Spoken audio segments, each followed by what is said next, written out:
My name is Calvin Pierce. I am 61 years old, and my life changed the night my own son looked me dead in the eye at my dining table and called me a loser. He sat there swirling a glass of expensive wine and proudly declared that his mother's new husband was the real man of the house because he actually got things done. I did not yell. I did not throw my napkin or kick them out. I simply chewed my steak and smiled. What my son did not know was that exactly 2 weeks later, he would be standing in the freezing rain, without a car, without a dime to his name, and without a roof over his head. Before I continue this story, let me know where you are watching from in the comments below. Hit like and subscribe if you have ever had to quietly teach an arrogant person the hardest lesson of their life. It was a Tuesday evening, and the air in my dining room was thick with a tension you could slice with a knife. We were seated around the large mahogany dining table I had built with my own 2 bare hands 30 years ago. I remember the months I spent sanding that wood, shaping it, sealing it, imagining all the family dinners, the holiday turkeys, and the birthday cakes it would hold. The wood was worn smooth now, carrying the invisible scars and memories of a family that had long since fractured. Across from me sat my 24-year-old son, Tyler. He was practically vibrating with an arrogant, nervous energy that filled the room. Tyler had dropped out of college a few years back, claiming the academic world was too slow for a visionary like him.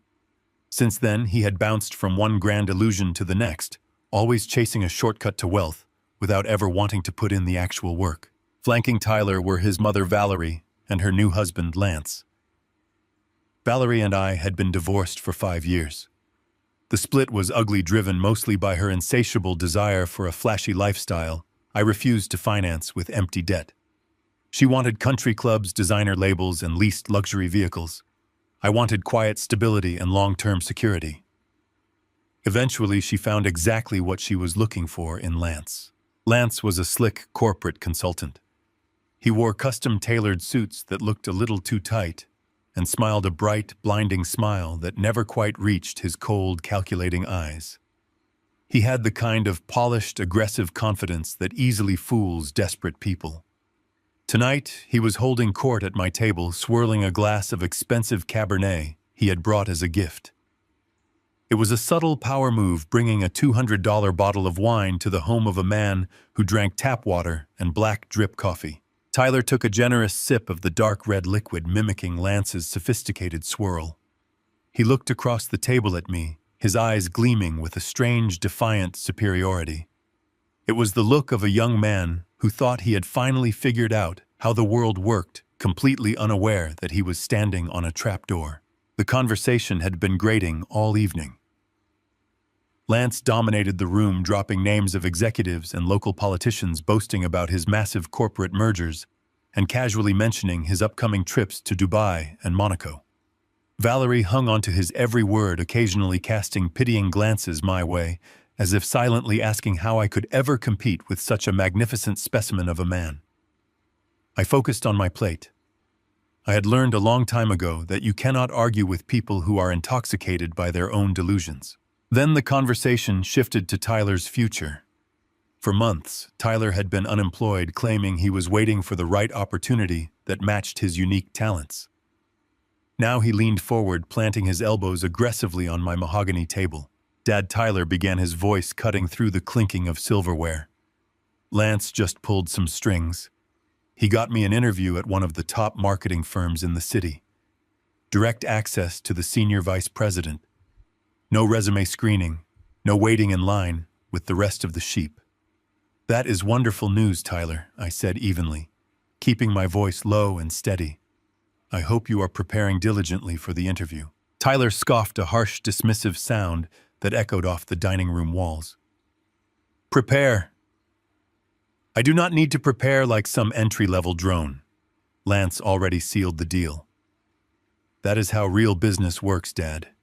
It is about who you know and how you leverage power. Valerie chimed in, her voice dripping with fake sweetness. Lance is an incredible mentor to Tyler Calvin. He's finally giving our boy the kind of guidance and ambition he has been lacking all these years. It takes a real executive to show a young man how to succeed.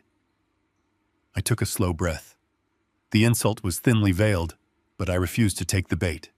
I picked up my knife and fork and began to cut a piece of my steak. Tyler, however, was not satisfied with my silence.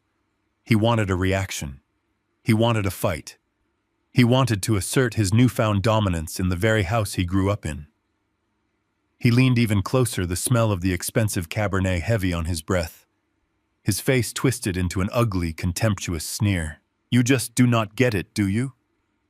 Tyler said, his voice rising, shedding any pretense of respect. "You sit here in this old apartment working the same boring routine, saving pennies like a coward. You have never taken a risk in your life. You are a loser, Dad." Lance actually gets things done. The words hung in the air, heavy and toxic. A dead silence fell over the room. The only sound was the ticking of the wall clock. Valerie froze her wineglass halfway to her lips. Even Lance seemed to stiffen slightly, perhaps realizing that his protege had pushed the boundary a little too far. They all waited for the explosion. They waited for me to slam my fists on the table, to shout, to demand respect, to kick them out of my home into the cold night air. I felt the familiar heat of anger rise in my chest, a primal instinct to defend my territory and my honor. But then a colder, sharper realization washed over me. Getting angry would only validate their twisted narrative. It would make me the bitter, jealous ex-husband and the out-of-touch father. Anger was cheap. Action was expensive. I looked directly into my son's eyes. I saw the arrogance, the entitlement, the absolute certainty that he was untouchable. He believed he was riding an unstoppable wave to the top, financed and guided by a corporate titan. He believed I was nothing but a stepping stone he had successfully leaped over. I did not yell. I did not throw my napkin. I slowly placed the perfectly square piece of steak into my mouth. I chewed methodically, tasting the rich flavors of the meat, forcing my heart rate to slow down to a steady, calm rhythm. I swallowed, took my cloth napkin, and carefully dabbed the corners of my mouth. I looked at Tyler, then at Lance, and finally at Valerie. I gave a simple, polite nod. "Well," I said, my voice as calm and smooth as a frozen lake. "I wish you the best of luck with your new venture, Tyler. I am sure Lance will guide you exactly where you are meant to go." Tyler blinked, visibly confused by my lack of outrage. He exchanged a quick, uncertain glance with Lance, who offered a tight, forced smile. Valerie let out a breath she had been holding, clearly relieved in that I had chosen to be the passive, defeated man they all assumed I was. The rest of the dinner proceeded in an awkward, strained silence. The triumphant energy had drained from the room, replaced by a lingering unease. When they finally stood up to leave, Tyler did not look me in the eye. He murmured a quick goodbye and hurried out the door, eager to escape the heavy gravity of my silence. I stood in the doorway and watched them pile into Lance's gleaming luxury sedan. I watched the taillights disappear down the street, leaving me alone in the quiet of my home. I walked back to the dining room and began to clear the plates. As I wiped down the mahogany table, my hands moved with a new, terrifying purpose. For 3 years, I had been Tyler's invisible shield. I had protected him from his own failures, subsidizing his life in secret so he would never hit rock bottom. I had thought I was being a good father. I thought I was giving him time to mature. But tonight, the truth had been served on a silver platter. My protection had not saved him. It had corrupted him. It had bred a monster of entitlement who felt perfectly comfortable disrespecting the man who put food on his table. Tyler thought Lance was his savior. He thought Lance was the man who got things done. I finished cleaning the table and walked toward my bedroom. I was not angry anymore. I was focused. Tyler wanted to live in the fast lane with the corporate sharks. He wanted to rely on a slick consultant who dealt in illusions. It was time to let him have exactly what he asked for. It was time to remove the safety net and let gravity do its job. The tires of my old Ford truck hummed a steady, low rhythm against the wet pavement as I drove away from the dining restaurant. The rain fell in heavy sheets, washing down the windshield and blurring the bright neon signs of the city. I gripped the worn leather steering wheel, feeling the familiar grooves under my calloused hands. This truck was 15 years old. It rattled when the heater turned on, and it smelled faintly of sawdust and motor oil. I could easily afford a fleet of luxury cars, but I preferred this truck. It was honest. It did exactly what it was built to do without any pretense. I navigated the slick streets, leaving the wealthy downtown district behind. I drove toward the edge of town where the towering glass high-rises gradually gave way to simple brick apartment complexes and quiet, modest neighborhoods. I parked in my assigned spot near the back of the lot. The rain drummed heavily against my shoulders as I walked up the 3 flights of concrete stairs to my door. I did not live in this small apartment because I had to. I lived here because it kept me grounded. It kept my life quiet, and it kept me invisible from people who measure a man's worth by the size of his house. Inside my apartment, the air was still and cool. I did not bother turning on the overhead lights. I walked straight to my bedroom, guided only by the faint glow of the street lamps filtering through the simple plastic blinds. I went directly to the small, narrow closet in the corner of the room. I knelt on the faded beige carpet and ran my fingers along the wooden baseboard until I found the familiar hidden groove. I pushed firmly against the wood, and a section of the floorboards popped free from its hidden latch. Beneath it, resting in the dark space between the floor joists, sat a heavy iron safe. The cold metal bit into my fingertips as I dialed the mechanical combination. It was a long sequence of numbers only I knew. The heavy steel door clicked open with a satisfying deep clunk. I did not keep stacks of cash in here. Cash was foolish and temporary. I kept records. I reached into the dark cavity and pulled out a thick, heavy leather-bound ledger. The dark brown leather was soft and worn from years of handling. I carried the ledger to the small oak desk in the corner of my room and clicked on a small brass reading lamp. I opened the heavy cover and stared at the neat, precise columns of numbers I had meticulously recorded in black ink over the last 3 years. This book contained the undeniable truth my son completely refused to see.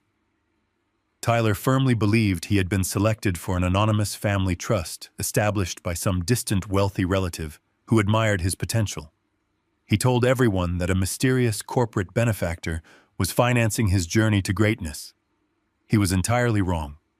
The anonymous wealthy benefactor was the very man he had just called a loser across a dinner table. My finger traced the ink down the right side of the page, documenting a massive outflow of wealth. 3 years ago, when Tyler dropped out of college claiming he needed time to find his true calling, I made a choice. I wanted to protect him from the crushing weight of sudden failure in an unforgiving economy. I set up the blind trust through a proxy financial firm using my own hidden assets. I sat back and watched the numbers tally up month after month.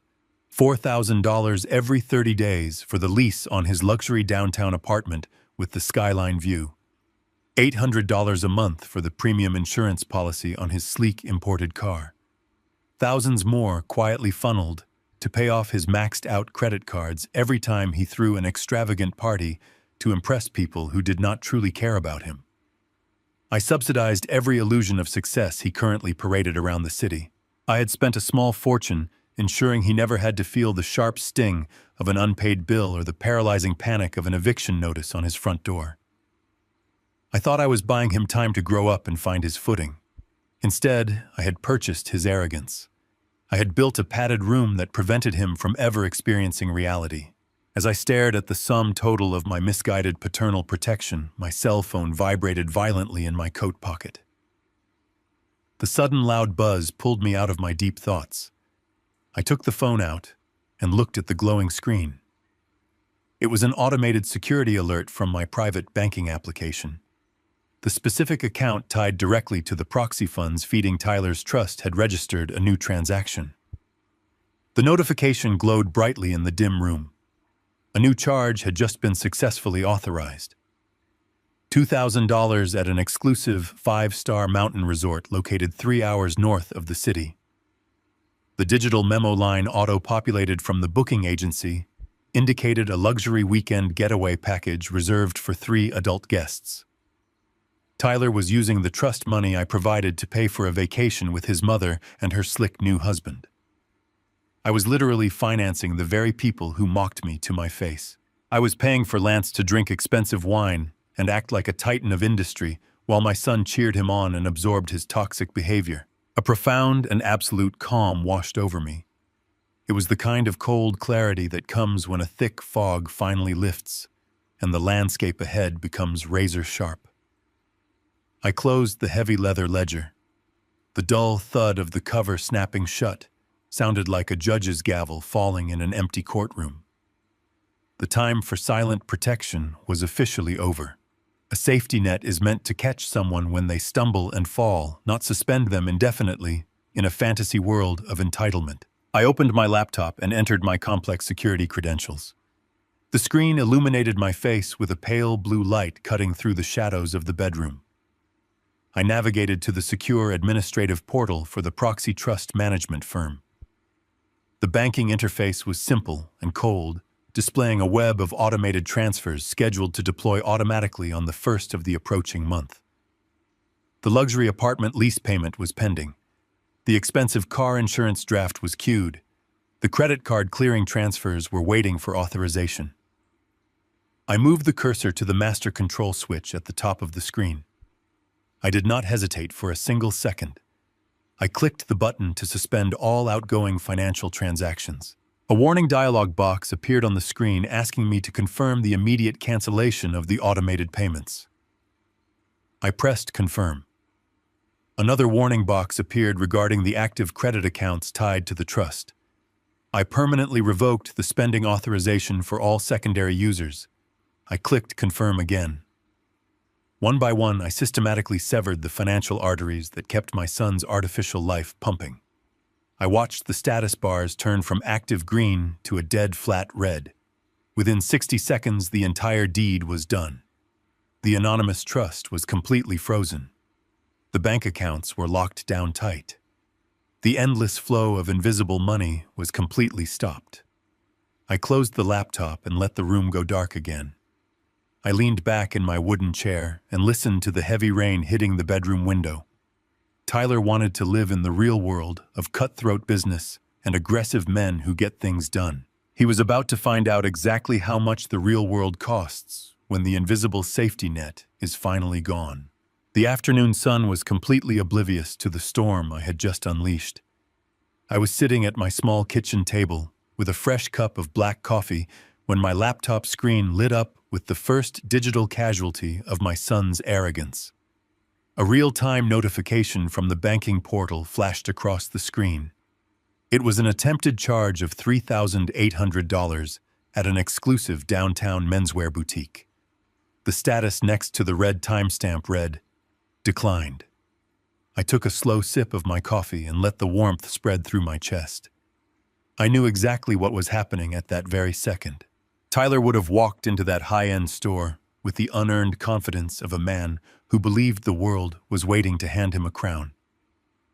I could picture the scene perfectly. He would be marching through the polished marble aisles, grabbing custom silk garments off the racks, preparing for the magical interview Lance had promised him. In his mind, he was already a senior executive. He would stride up to the checkout counter, demanding the usual royal treatment.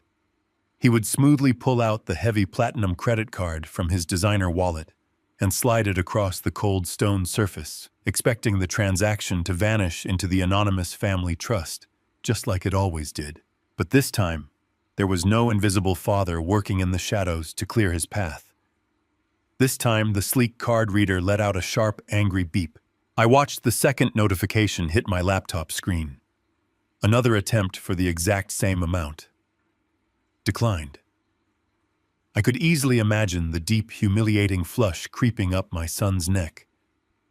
The cashier, a person trained to cater to the ultra-wealthy, would drop the obsequious customer service routine.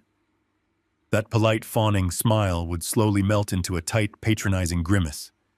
It is the specific kind of look reserved for pretenders who try to punch above their financial weight class.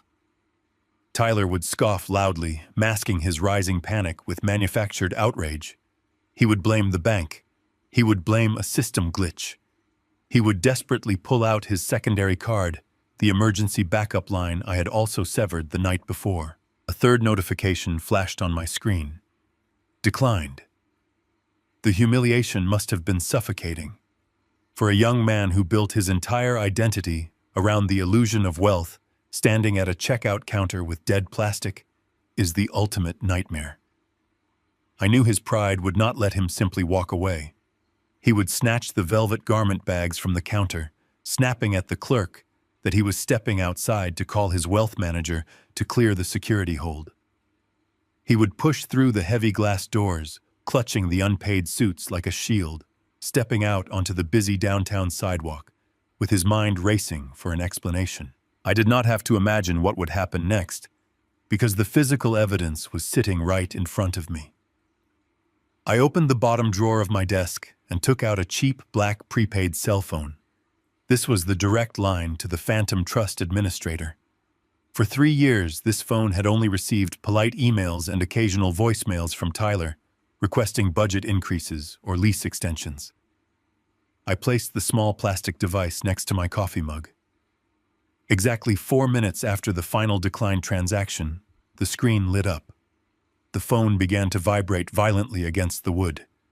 The caller identification displayed my son's name. I sat perfectly still and watched the device dance across the table. I listened to the harsh buzzing sound, echoing in the quiet apartment. My son was standing on a busy sidewalk miles away, desperately calling the invisible safety net he had taken for granted his entire adult life. He expected a polite corporate voice to answer, apologize for the inconvenience, and immediately unlock his funds. He expected the world to bend to his will, because Lance had convinced him that winners do not face consequences. I let the phone ring until it went to voicemail. Then he called again immediately. The panic was setting in.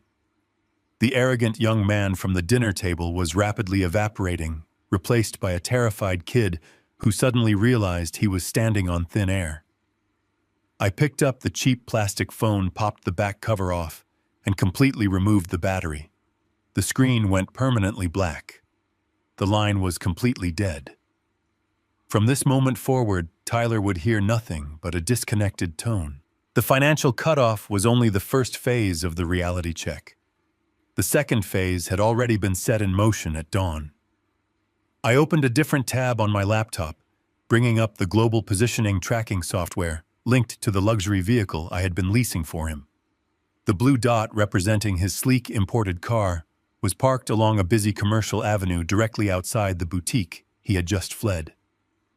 A second dot, representing a commercial towing company I had contacted earlier, was currently merging onto the same street. Tyler would be stomping down the pavement, furious and humiliated, clutching his dead cell phone in one hand and the heavy garment bags in the other. He would be heading straight for his car, seeking the familiar comfort of the leather seats and the quiet isolation of the expensive cabin. The car was his ultimate status symbol, his rolling proof that he was better than the man who raised him. But as he approached his parking spot, he would encounter a scene that no amount of smooth talking from his new stepfather could fix. A massive heavy-duty tow truck was already backing up, aggressively blocking the street. A burly repossession agent in a stained work jacket was securing the heavy steel lifts beneath the front tires of my son's prized vehicle. I watched the two digital dots on my screen overlap. Tyler would run forward, shouting and waving his arms, demanding the worker step away from his property. He would threaten lawsuits. He would drop corporate names. He would try to use every ounce of fake authority he possessed to stop the inevitable. The repo man would not care. People who do hard, honest work for a living possess a natural immunity to arrogant bluffing. The worker would simply pull a clipboard from his jacket and slap a bright yellow repossession order directly onto the windshield. The lease had not been paid. The grace period had been officially revoked by the legal owner of the contract. The owner was me, Aunt. The tow truck engine would roar to life, lifting the front of the luxury car off the pavement with a brutal mechanical groan. Tyler would be forced to stand on the curb, completely powerless, as the last major piece of his fabricated identity was dragged away down the street. He would be left stranded on the sidewalk, surrounded by busy pedestrians who did not care about his upcoming interview or his rich stepfather. The bank accounts were frozen. The phantom trust was dead. The car was gone. He was standing outside a high-end store holding 3 expensive unpaid suits he could no longer afford to walk away with. The grand illusion was completely shattered, leaving only the cold, hard pavement beneath his feet. I closed my laptop, feeling no joy or triumph. I only felt the heavy, necessary burden of a father finally allowing gravity to do its job. I received the automated email from the Downtown Property Management Group precisely at 2:00 in the afternoon. The message was a simple administrative confirmation stating that the lease termination documents had been hand-delivered to the concierge desk of my son's building. I closed the email and leaned back in my wooden chair. Tyler was currently making the longest and most humiliating commute of his entire life. Without a vehicle, and with his credit cards completely frozen, he would have been forced to rely on whatever meager balance remained in his rideshare application. He would be sitting in the back of a standard economy sedan, watching the rain streak the windows, completely stripped of the imported luxury he believed was his birthright. He was heading back to his expensive high-rise sanctuary, seeking a place to hide and regroup. He fully expected to walk into his sprawling apartment, pour himself a glass of expensive bottled water, and dial his stepfather to fix the temporary inconvenience of a declined card. He had no idea the sanctuary no longer existed. The glass tower where Tyler lived was a monument to modern excess. It boasted a marble lobby, a private fitness center, and a rooftop infinity pool. I knew the building well because I had written the massive deposit check that secured his top-floor corner unit. I had paid the exorbitant monthly maintenance fees that allowed him to walk past the front desk with his head held high. I could perfectly envision him arriving at the grand entrance. He would step out of the cheap ride-share car, quickly keeping his head down to avoid being seen by his wealthy neighbors. He would march up the wide stone steps, shaking the rain from his coat, desperate to get inside. He would reach the heavy glass security doors and pull his leather keychain from his pocket. For 3 years, that small, black electronic fob had been his magic wand. A simple tap against the glowing security panel always granted him immediate access to a world of privilege. He would press the plastic chip against the glass, expecting the familiar soft chime and the click of the unlocking mechanism. Instead, the security panel would emit a harsh, low buzz. A solid red light would flash across the screen. He would frown, wiping the rain from his eyes, assuming the sensor was merely wet. He would press the fob against the glass a second time, pushing harder. The same angry red light would glare back at him. The magic wand was completely dead. Tyler would be forced to use the manual intercom button, a feature reserved for delivery drivers and uninvited guests. The heavy glass doors would eventually slide open, not because of his status, but because the concierge allowed him entry. Tyler would storm into the expansive lobby, dripping rainwater onto the pristine imported rugs. He would march directly toward the front desk, furious and ready to unleash his manufactured authority on the building staff. The man working the desk was a seasoned professional named Vincent. For 3 years, Tyler had walked past Vincent without offering a single greeting or a nod of acknowledgement. Tyler treated the working class like invisible furniture. Now he was entirely at the mercy of the man he had repeatedly ignored. Tyler would demand a replacement key, raising his voice to echo off the vaulted ceiling. He would threaten to have Vincent fired for the malfunction. Vincent would not flinch or apologize. A man who earns his living dealing with the entitled elite possesses an impenetrable armor of professional indifference. Vincent would simply reach beneath the polished granite counter and retrieve a thick manila envelope. He would slide the heavy paper package across the smooth stone surface, tapping it once with his index finger. He would calmly inform Tyler that the security fob had not malfunctioned. The building management had permanently deactivated his access. Tyler would rip open the envelope right there in the lobby, his fingers tearing the thick paper in his haste. He would pull out the crisp legal documents. The heavy black text at the top of the page declared a notice of immediate lease termination and eviction. His eyes would dart across the paragraphs trying to make sense of the dense legal terminology. The document explicitly stated that the anonymous financial trust backing the rental agreement had been fully dissolved by the primary benefactor. Without the financial guarantee, the lease was immediately void. The management company required him to vacate the premises within 24 hours. Furthermore, he was barred from entering the residential floors without a security escort to retrieve his personal belongings. The cold reality of the printed words would hit Tyler like a physical blow.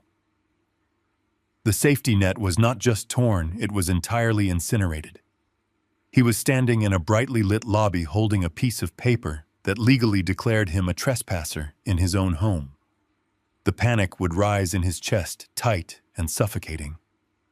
The arrogant young man who had mocked me at the dinner table was now a terrified child locked out in the cold. He needed an immediate bailout. He needed someone with power and deep pockets to make the bad news disappear. He would pull his phone from his pocket, his hands shaking so badly he could barely unlock the screen. He would not call me. I was the loser living in a modest apartment. He would call the woman who had traded her family for a corporate illusion. He would call his mother, Valerie. I knew exactly how that phone call would play out, because I knew my ex-wife better than she knew herself. Valerie would be at her exclusive day spa, lounging in a plush white robe with cucumbers over her eyes. She would be surrounded by the soothing sounds of cascading water and ambient flute music. When her phone began to vibrate, she would answer with a tone of profound annoyance, frustrated that her afternoon of pampered relaxation was being interrupted. Tyler would not bother with a greeting. He would launch into a frantic, chaotic explanation of the last 2 hours. He would tell her about the declined credit cards at the boutique. He would describe the humiliating repossession of his luxury vehicle on the city street. He would read the eviction notice aloud, his voice cracking as he begged for help. Tyler would ask to move into the sprawling suburban estate Valerie shared with Lance. He would promise it was only temporary, just a few weeks until he could secure the amazing marketing job Lance had arranged for him. He would plead for a sliver of the luxurious life they paraded in front of the world. Valerie would hesitate. The soothing spa music in the background would suddenly feel incredibly cold. Tyler would hear a muffled shuffling sound as Valerie covered the receiver of her phone with her manicured hand. She would turn to speak to her new husband, who was undoubtedly sitting in the adjacent lounge chair, enjoying his own expensive spa treatment. Valerie possessed many skills, but creating a soundproof seal over a cell phone microphone was not one of them. Tyler would hear the muffled but unmistakable voice of his stepfather bleeding through the digital connection. Lance would not be using his smooth, charming dinner party voice. He would be using his harsh, authentic corporate tone. Lance would explicitly and forcefully refuse the request. Tyler would hear the man he idolized call him a massive financial liability. He would hear Lance state that he had zero intentions of babysitting a grown man who could not manage to keep a simple apartment. The brilliant corporate titan who allegedly got things done was entirely unwilling to do a single thing for his stepson. Valerie would return to the line. The panic in her son's voice would be completely ignored. She would adopt a hollow, falsely sympathetic tone. She would tell Tyler that the timing was simply terrible. She would invent a flimsy, transparent excuse about massive plumbing renovations and contractor delays making the guest house completely uninhabitable. She would suggest he check into a hotel using his own money, completely ignoring the fact that he just told her his accounts were frozen. She would offer meaningless platitudes about staying strong and figuring things out. Then before Tyler could beg a second time, she would end the call. The line would go dead. Tyler would lower the phone, staring at the dark screen. He would stand completely alone in the massive marble lobby of a building he no longer had the right to enter. The magnificent golden illusion of his powerful, wealthy new family had shattered into a million irreparable pieces in a matter of seconds. He was finally awake in the real world, and the real world was incredibly unforgiving. The storm that had been threatening the city all afternoon finally broke, unleashing a torrential downpour that turned the streets into running rivers. The freezing rain fell in heavy punishing sheets, showing no mercy to anyone caught outside. Through the thick curtain of water, a lone figure trudged up the cracked concrete steps of my modest apartment complex. It was Tyler. He looked absolutely nothing like the arrogant young man who had sat at my mahogany dining table just 2 weeks prior. The swagger was entirely gone. His expensive designer haircut was plastered flat against his forehead, dripping cold water into his eyes. His custom Italian leather shoes, the ones he had bragged about buying with his first phantom bonus, were sinking into the muddy puddles pooling on the walkway. He was shivering violently, his shoulders hunched against the biting wind, holding a single overstuffed canvas duffel bag. It was the frantic, unorganized luggage of a man who had been given only minutes by building security to grab whatever he could carry before being escorted off the premises forever. He reached the small covered landing outside my front door and dropped the heavy bag onto the wet welcome mat. He did not ring the doorbell. He balled his freezing hands into fists and began pounding desperately against the solid wood. The frantic thudding echoed loudly over the roar of the rain. He started shouting my name, his voice cracking with a mixture of raw panic and lingering entitlement. He yelled for his dad, demanding to be let in out of the cold, expecting the heavy door to swing wide open and offer him immediate, unearned sanctuary. He fully believed that no matter how horribly he treated me, my paternal obligation would automatically override my dignity. He thought I was still the invisible safety net waiting patiently to catch him. I had been sitting in my worn armchair listening to the rain beat against the glass when the pounding began. I did not rush. I took my time. I stood up, smoothing the wrinkles out of my old faded flannel sweater. I walked into the kitchen, poured myself a fresh mug of steaming black coffee, and walked slowly toward the entryway. I unlocked the deadbolt and pulled the door open just wide enough to stand in the frame. I did not step back. I did not gesture for him to enter. I simply stood there, a warm, immovable barrier between my son and the freezing storm outside. The contrast between us was stark. I was dry, comfortable, and completely at peace, holding a hot mug of coffee that sent thin wisps of steam into the chilly evening air. Tyler was a miserable, soaking wet monument to his own spectacular failure. His teeth were literally chattering. For a brief second, a flash of relief washed over his pale face. He assumed the hard part was over. He automatically stepped forward, attempting to push past me into the warmth of the apartment entryway.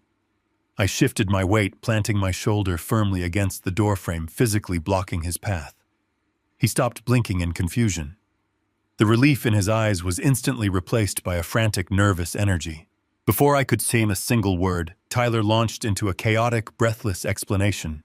He spoke a mile a minute, his words tumbling over each other as he tried to spin a masterpiece of deception. He claimed he was the victim of a massive, sophisticated identity theft operation. He spun a wild tale about malicious hackers infiltrating his bank accounts, freezing his assets, and triggering a cascade of catastrophic administrative errors. He insisted his landlord had made a terrible clerical mistake, locking him out of his luxury apartment over a simple banking glitch. He painted himself as the innocent victim of a broken system, completely denying any personal responsibility for the disaster that had befallen him. He demanded that I let him crash on the couch for just a few nights, while his high-powered attorneys and wealth managers sorted out the terrible misunderstanding. He spoke with the desperate, demanding tone of a child who still believed loud lies could rewrite harsh realities. I did not interrupt him. I let him talk until he completely ran out of breath. I watched the water drip from his nose and chin. When silence finally fell between us, save for the steady rhythm of the rain hitting the pavement, I took a slow, deliberate sip of my black coffee. I let the bitter, dark liquid wash over my tongue. I lowered the mug and looked him directly in the eyes. My gaze was completely devoid of anger, pity, or sympathy. "I am very sorry to hear about your terrible administrative troubles, Tyler," I said, my voice smooth and perfectly calm. "But I have to ask you a very simple question. Why exactly are you standing on my porch in the freezing rain? Why are you not staying over at Lance and Brenda's sprawling estate? I distinctly recall you telling me that Lance is a corporate titan who actually gets things done. Surely a man of his immense power and influence could fix a simple banking error and offer you a warm guest bedroom. The question hit him with the devastating force of a physical blow. The arrogant facade he had desperately tried to maintain instantly crumbled into dust. All the air seemed to rush out of his lungs. He opened his mouth to speak, but no words came out. He stammered, tripping over half-formed syllables, trying desperately to invent a plausible excuse for why his wealthy mother and successful stepfather had left him stranded in a storm. He looked down at his ruined leather shoes, the shame finally breaking through his impenetrable ego. He knew that I knew. He realized in that agonizing moment that his mother had rejected him, that Lance despised him, and that the grand illusion of his new powerful family was a total fraud. He was completely alone. "Dad, please," he whispered, his voice finally breaking, shedding the lies and the entitlement. "I have nowhere else to go. I just need a place to sleep tonight. Please." I looked at my son, feeling the heavy, necessary burden of my decision. Giving in now, offering him the couch and a warm meal, would only teach him that his actions truly have no permanent consequences. It would teach him that he could mock, betray, and insult the people who care about him, and still retreat to their protection when the world treated him harshly. He needed to feel the absolute bottom before he could ever learn how to climb back up. I am afraid that is not possible. "Tyler," I said, my voice remaining remarkably steady. "The lease agreement for this modest apartment is very strict. The management does not allow long-term guests or unregistered occupants to crash on the furniture. I simply cannot risk my own housing security to accommodate your sudden emergency." I reached into the front pocket of my faded flannel sweater. I pulled out a crisp $20 bill and a small, neatly folded piece of paper. I extended my hand and offered them to my son. He slowly reached out with trembling, wet fingers and took the items. He looked down at his hand. The paper was a printed list of local homeless shelters, charitable food kitchens, and public transit bus routes. It was the ultimate humbling reality check. "Use the cash to buy the hot meal and a bus ticket," I instructed him quietly. "The shelter on 4th Street does intake until 9 o'clock. If you hurry, you can secure a warm bed for the night. You are a smart young man, Tyler. I am completely confident you will figure out how to navigate this situation." He stared at the money, and the list tears of profound shock and humiliation mingling with the rain on his cheeks. He looked back up at me, his eyes pleading for a last-minute reprieve, begging for the invisible safety net to miraculously reappear. I did not blink. I did not soften my posture. I gave him a single polite nod of farewell. I slowly pushed the heavy wooden door closed, watching his face disappear into the narrow sliver of the doorway. The latch clicked shut, sealing away the cold night air. I reached up and smoothly slid the heavy metal deadbolt into place. The loud metallic thud echoed with absolute finality. The transaction was complete. The cord was cut. He was finally entirely on his own. The diner smelled of stale grease and burnt coffee, a sharp contrast to the polished mahogany and expensive wine from 2 weeks ago. I sat in a cracked vinyl booth near the back facing the entrance. The morning was gray and overcast, matching the cold, clinical task I was about to initiate. I took a slow sip from my thick ceramic mug and watched the door. Exactly at 8 o'clock, a man walked in. His name was Victor. He did not wear a tailored suit or an expensive watch. He wore a faded trench coat and carried a scuffed leather briefcase. Victor was a private investigator, a man who made his living digging through the dirty laundry of people who pretended to be clean. He slid into the booth across from me without a single word of greeting. His eyes were sharp and tired, assessing the room in a sweeping glance before settling on me. I reached inside my jacket and pulled out a thick manila envelope, sliding it across the sticky laminate table. Victor placed his heavy hand over it. Inside the envelope were a few glossy business cards belonging to my ex-wife's new husband. There were also copies of some public financial filings I had managed to pull, and a list of the corporate entities Lance claimed to manage.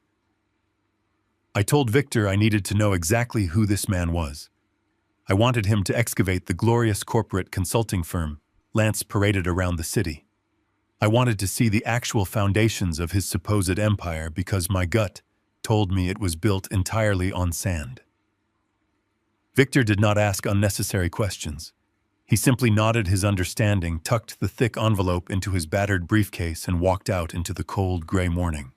4 days passed. I went about my quiet routine, maintaining the absolute silence I had promised myself. I did not check on Tyler. I knew the brutal isolation was doing its necessary work. I simply waited for the inevitable return of my investigator. I spent my evenings in my small workshop, sanding down pieces of reclaimed wood, letting the repetitive physical labor keep my mind incredibly sharp. On the 5th morning, my phone vibrated with a short text message telling me to return to the diner. When I arrived, Victor was already sitting in the exact same back booth drinking black coffee. This time he did not look tired. He looked profoundly grim. He reached into his scuffed briefcase and pulled out a massive bound dossier, dropping it onto the table with a heavy thud. He slid it toward me, his face completely devoid of emotion. He told me I was absolutely right to be suspicious. He told me the man claiming to be a titan of industry was nothing more than a highly sophisticated parasite feeding on the desperate ambitions of gullible people. I opened the heavy dossier and began to read the meticulously organized reports. The glossy corporate consulting firm was a complete fabrication. It was a hollow shell company registered to a vacant post office box in a distant state. Lance was not a wealthy executive closing massive international mergers. He was a professional con artist running an elaborate and incredibly desperate Ponzi scheme. For the past 2 years, he had been quietly bleeding Brenda's savings dry to maintain the extravagant illusion of his wealth. The expensive wine, the luxury cars, the sprawling suburban estate, they were all financed by my ex-wife's rapidly depleting retirement accounts and a staggering mountain of toxic debt. Lance was a predator who had found the perfect willing victim in a woman totally obsessed with status and superficial appearances. But as I turned the crisp white pages, the reality grew much darker than simple marital fraud. I reached a section highlighted with bright red tabs. I read the documented bank trails and felt a cold fury settle deep in my bones. The prestigious marketing interview Lance had supposedly arranged for my son was a complete lie. It was nothing more than a calculated ruse to obtain Tyler's personal information. Tyler, blinded by his own arrogance and his desperate desire to join the elite, had willingly handed over his social security number, his banking details, and his signature under the guise of an executive background check. He had practically gift-wrapped his identity for a financial predator. The dossier revealed that Lance had weaponized that information instantly. He had used my son's stolen identity to secure massive fraudulent business loans from several unsecured online creditors.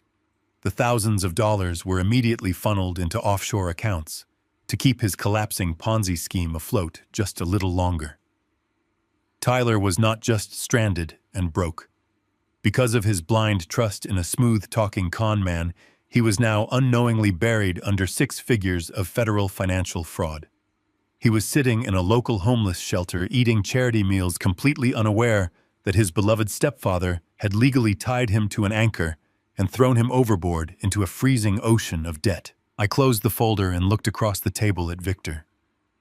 My face remained perfectly calm, but my mind was operating with surgical precision.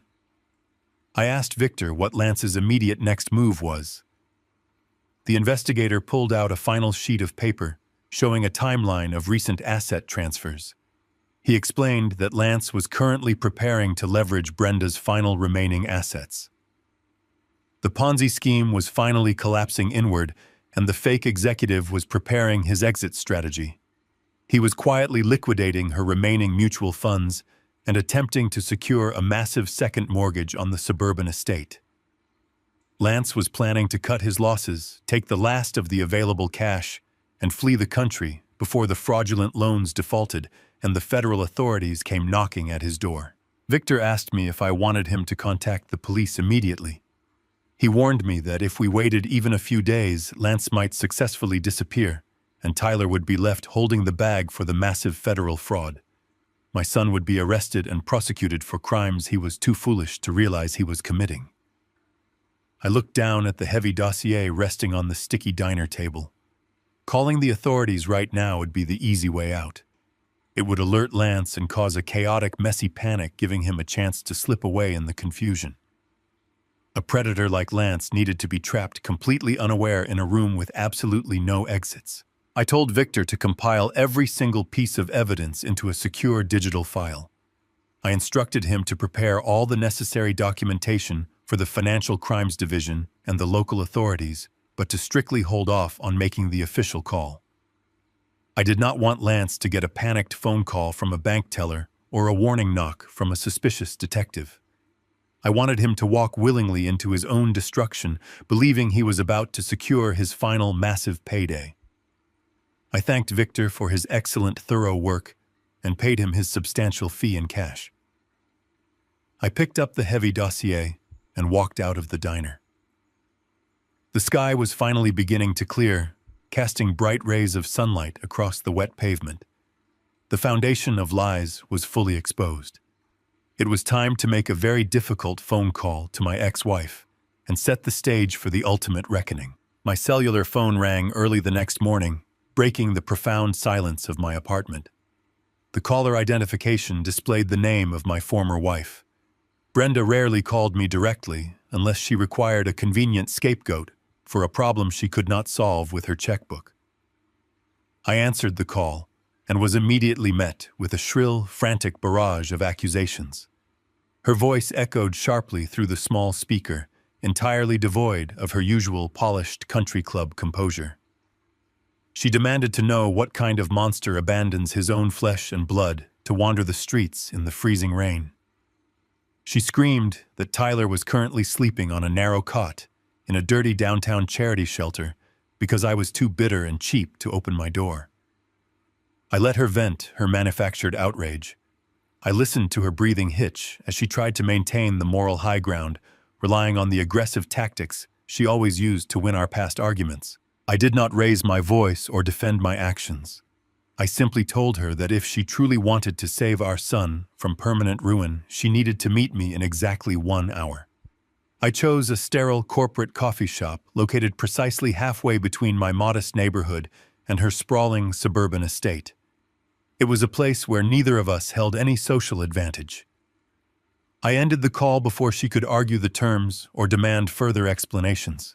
The coffee shop was a stark, brightly lit room filled with cheap laminate tables and the overpowering smell of burnt espresso beans.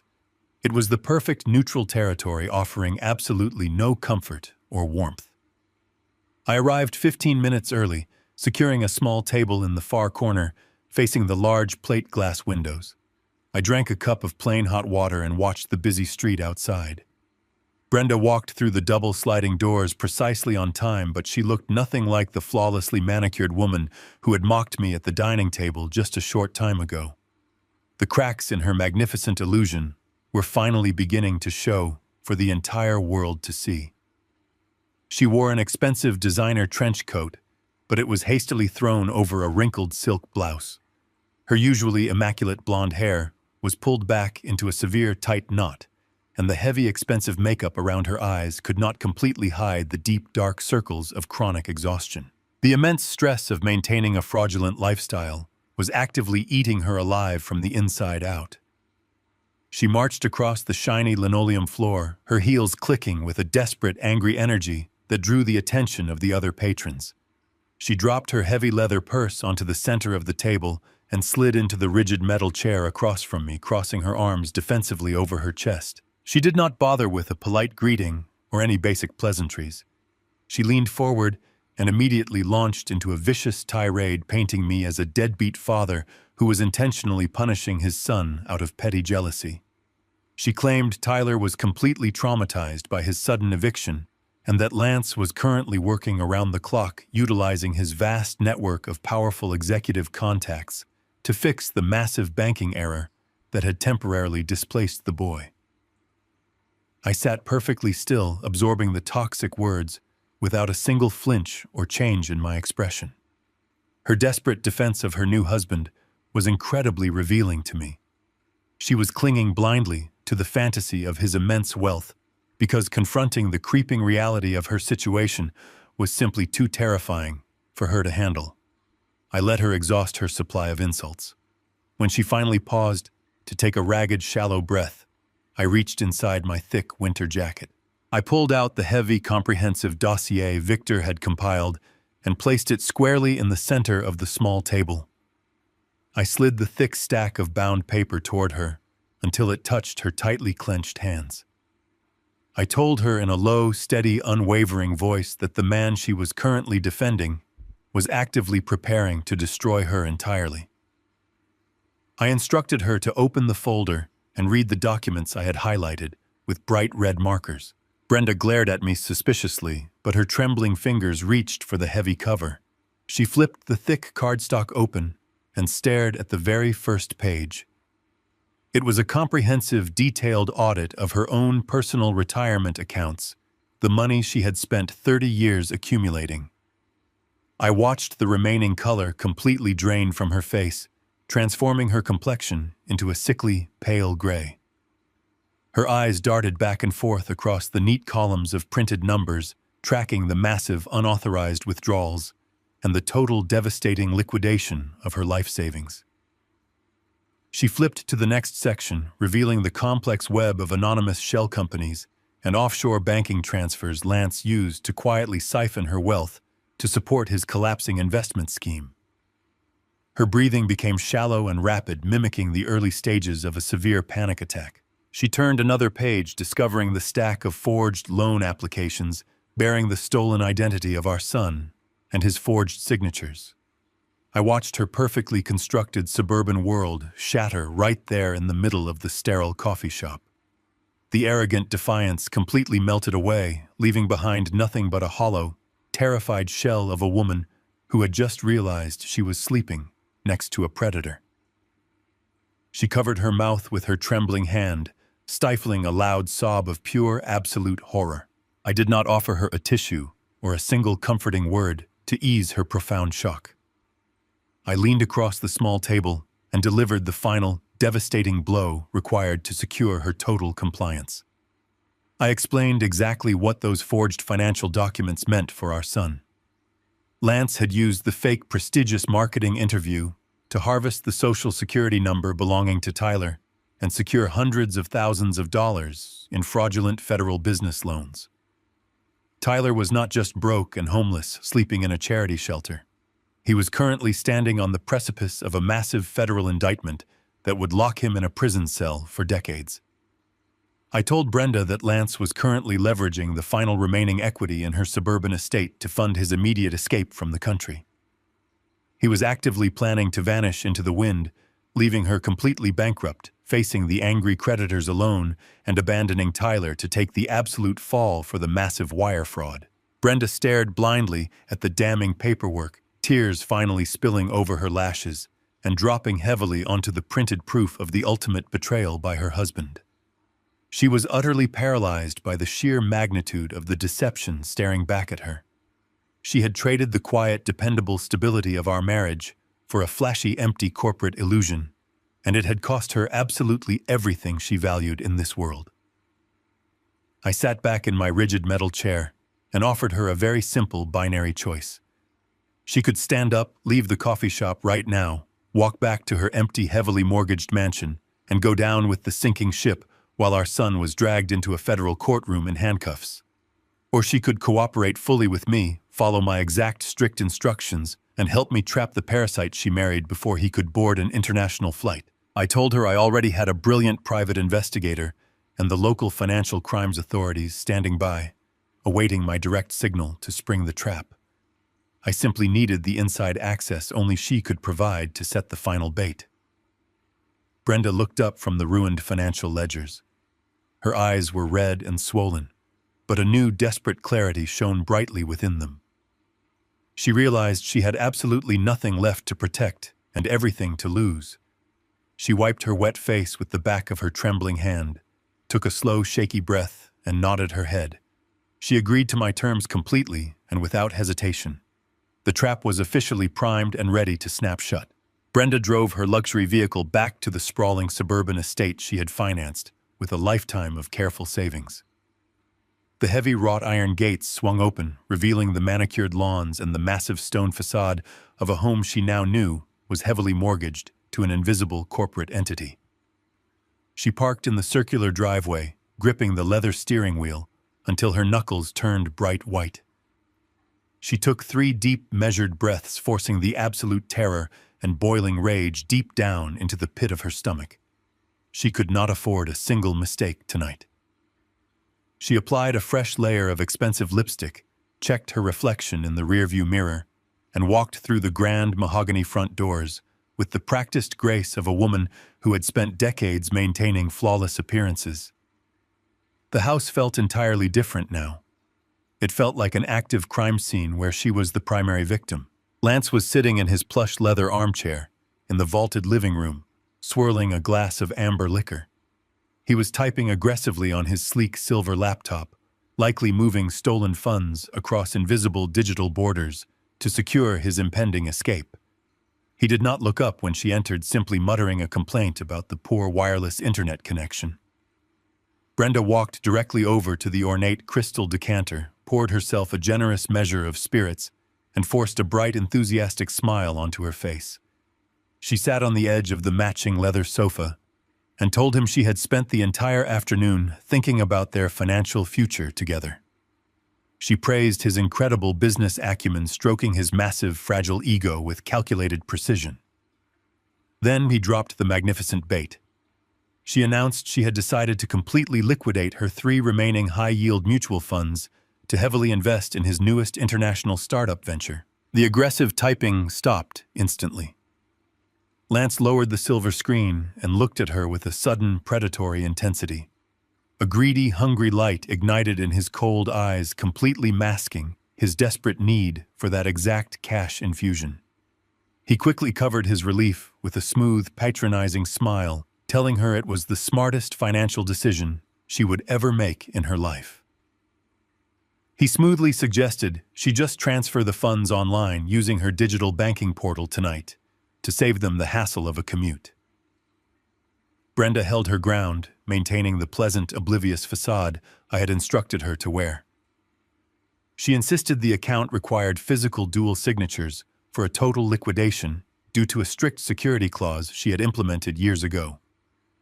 She told him they needed to visit the main downtown bank branch together first thing tomorrow morning to finalize the massive wire transfer. Lance hesitated for a fraction of a second, his innate paranoia warring with his overwhelming greed. The promise of hundreds of thousands of dollars in untraceable cash was simply too powerful to resist. He agreed to the morning meeting, sealing his own fate. Miles away in my quiet apartment, I sat at my wooden desk and dialed a private, unlisted number. The call bypassed the automated directory and rang directly through to the personal desk of Arthur Sterling, the senior regional director of the largest financial institution in the city. Arthur and I had a long, complex history. 30 years ago, I had quietly provided the seed capital that saved his struggling independent community bank from absolute ruin. In return, he had personally structured the impenetrable blind trust that held my quiet fortune, safely shielding my assets from public scrutiny and greedy relatives. He answered the phone with the warm, familiar tone of an old, trusted friend. I did not waste time with pleasantries. I told him I needed absolute exclusive access to his secure private conference room at 9:00 the following morning. I specified that the conference room needed to be the one located at the very back of the executive suite, away from the main teller floor, to prevent any civilian casualties if the suspect attempted to fight his way out. Arthur understood the gravity of my request immediately. He requested that his security cameras be fully operational and that the heavy soundproof doors remain locked from the outside once my specific guests arrived. He simply confirmed the arrangements and promised to handle the reception personally. While I secured the physical location, Victor was busy constructing the inescapable legal cage. He walked through the glass doors of the local financial crimes division, carrying the heavy-bound dossier we had compiled.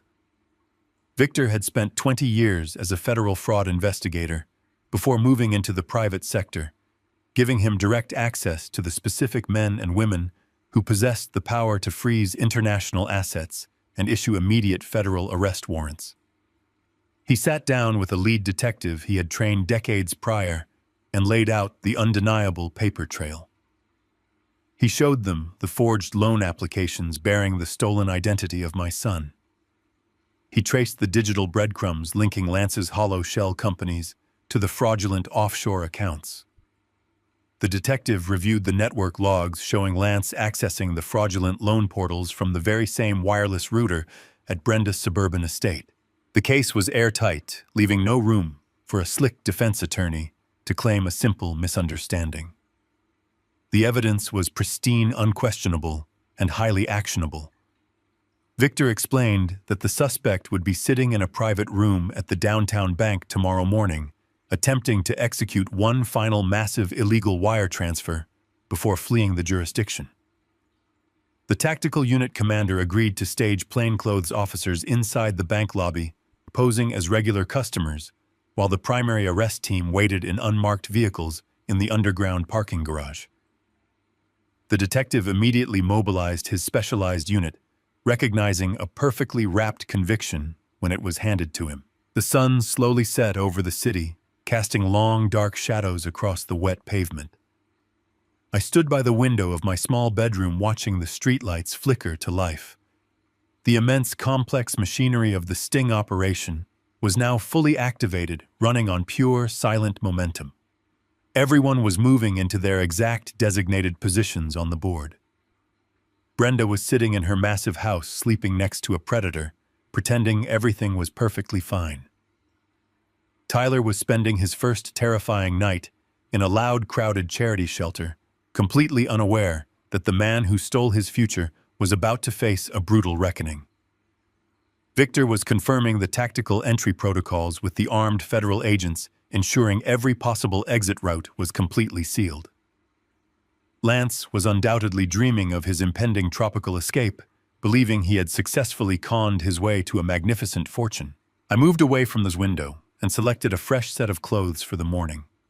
I chose a crisp white shirt, a conservative dark tie, and a simple gray suit. It was not the attire of a defeated man. It was the armor of a father stepping into a battlefield to reclaim his son's stolen future and punish a thief who preyed on the weak. I set my alarm clock for 5 a.m, wanting to be awake before the rest of the city stirred. I needed my mind to remain perfectly clear, devoid of any distracting emotion or hesitation. The plan required absolute cold precision. If Lance sensed even a single drop of fear or uncertainty, he would bolt like a startled animal.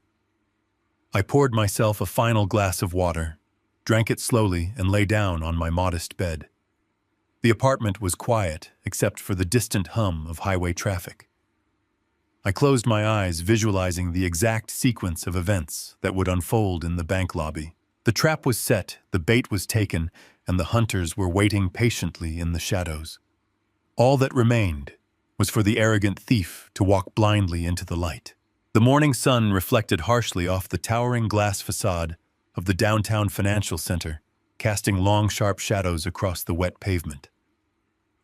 Lance strode through the polished revolving doors with the sweeping, arrogant stride of a conquering king, returning to claim his final spoils. He wore a sharply tailored navy suit that projected absolute authority and a silk tie that screamed unearned wealth. He practically floated across the pristine marble floor of the main lobby, completely oblivious to the carefully orchestrated reality closing in tightly around him. He did not notice the 2 men in casual jackets reading newspapers near the teller line, who were actually armed federal agents waiting for a signal. He did not notice the subtle nod exchanged between the security guard and a woman pretending to fill out deposit slips at a nearby counter. Lance only saw the magnificent gleaming vault of untraceable money he believed was waiting for him. Brenda trailed half a step behind him, clutching her heavy leather purse so tightly her knuckles were completely white. She kept her eyes fixed on the back of his expensive suit, forcing her breathing to remain slow and steady. She played the part of the compliant, wealthy wife, perfectly hiding her absolute terror behind a mask of bored suburban elegance. Arthur Sterling emerged from the frosted glass doors of the executive suite, wearing a perfectly pressed charcoal suit. The senior regional director greeted Lance with a warm, professional handshake that betrayed absolutely none of the impending devastation. Lance puffed out his chest, introducing himself with his fake corporate titles and aggressively steering the conversation toward the immediate liquidation of the mutual funds. Arthur nodded smoothly, expressing no surprise at the massive financial request. He gestured politely toward the private corridor, guiding them away from the busy public floor. They walked down a long, quiet hallway, lined with original oil paintings and thick carpet that absorbed the sound of their footsteps. Arthur ushered them into the final conference room at the very end of the hall. It was a windowless fortress of a room featuring a massive mahogany table and heavy soundproof walls designed to keep million-dollar secrets entirely secure. Today, those walls would serve a much darker purpose. Lance took the seat at the head of the table, adjusting his cuffs with greedy anticipation. Arthur placed a thick stack of impressive-looking financial transfer documents directly in front of him, along with a heavy gold pen. Lance did not bother to read the fine print. His eyes were completely fixed on the final signature line where the massive transfer of wealth would become permanent. He picked up the pen, clicking it open, with a sharp, satisfying metallic snap. Before the gold nib could even touch the crisp white paper, the heavy oak door of the conference room swung open. The sudden, violent movement shattered the quiet atmosphere of the executive suite. I walked into the room first, moving with a slow, deliberate calm that instantly sucked the air out of the small space. I did not look angry. I looked like a man arriving to collect a long overdue debt. Victor stepped through the doorway immediately behind me, his broad shoulders completely filling the frame. Two uniformed police officers marched in last, their heavy boots thudding against the carpet with absolute, terrifying authority. They moved with silent military precision, fanning out along the back wall and blocking any possible path of retreat. Arthur silently stepped backward, melting into the shadows of the room. The heavy soundproof door clicked shut, sealing us all inside the inescapable vault. Lance froze with the gold pen suspended entirely in midair. A look of profound confusion washed over his polished features, quickly followed by a desperate, defensive arrogance. He dropped the pen onto the table and pushed his chair back, standing up to his full height. He puffed out his chest and demanded to know what this ridiculous interruption was about. He attempted to use his booming corporate voice, ordering the officers to leave his private financial meeting and threatening to call the chief of police, whom he falsely claimed to know personally. I did not let the officers speak. I walked directly to the opposite end of the mahogany table, stopping just inches away from the man who had actively tried to destroy my son. I reached inside my gray suit jacket and pulled out the thick stack of forged loan applications Victor had painstakingly compiled.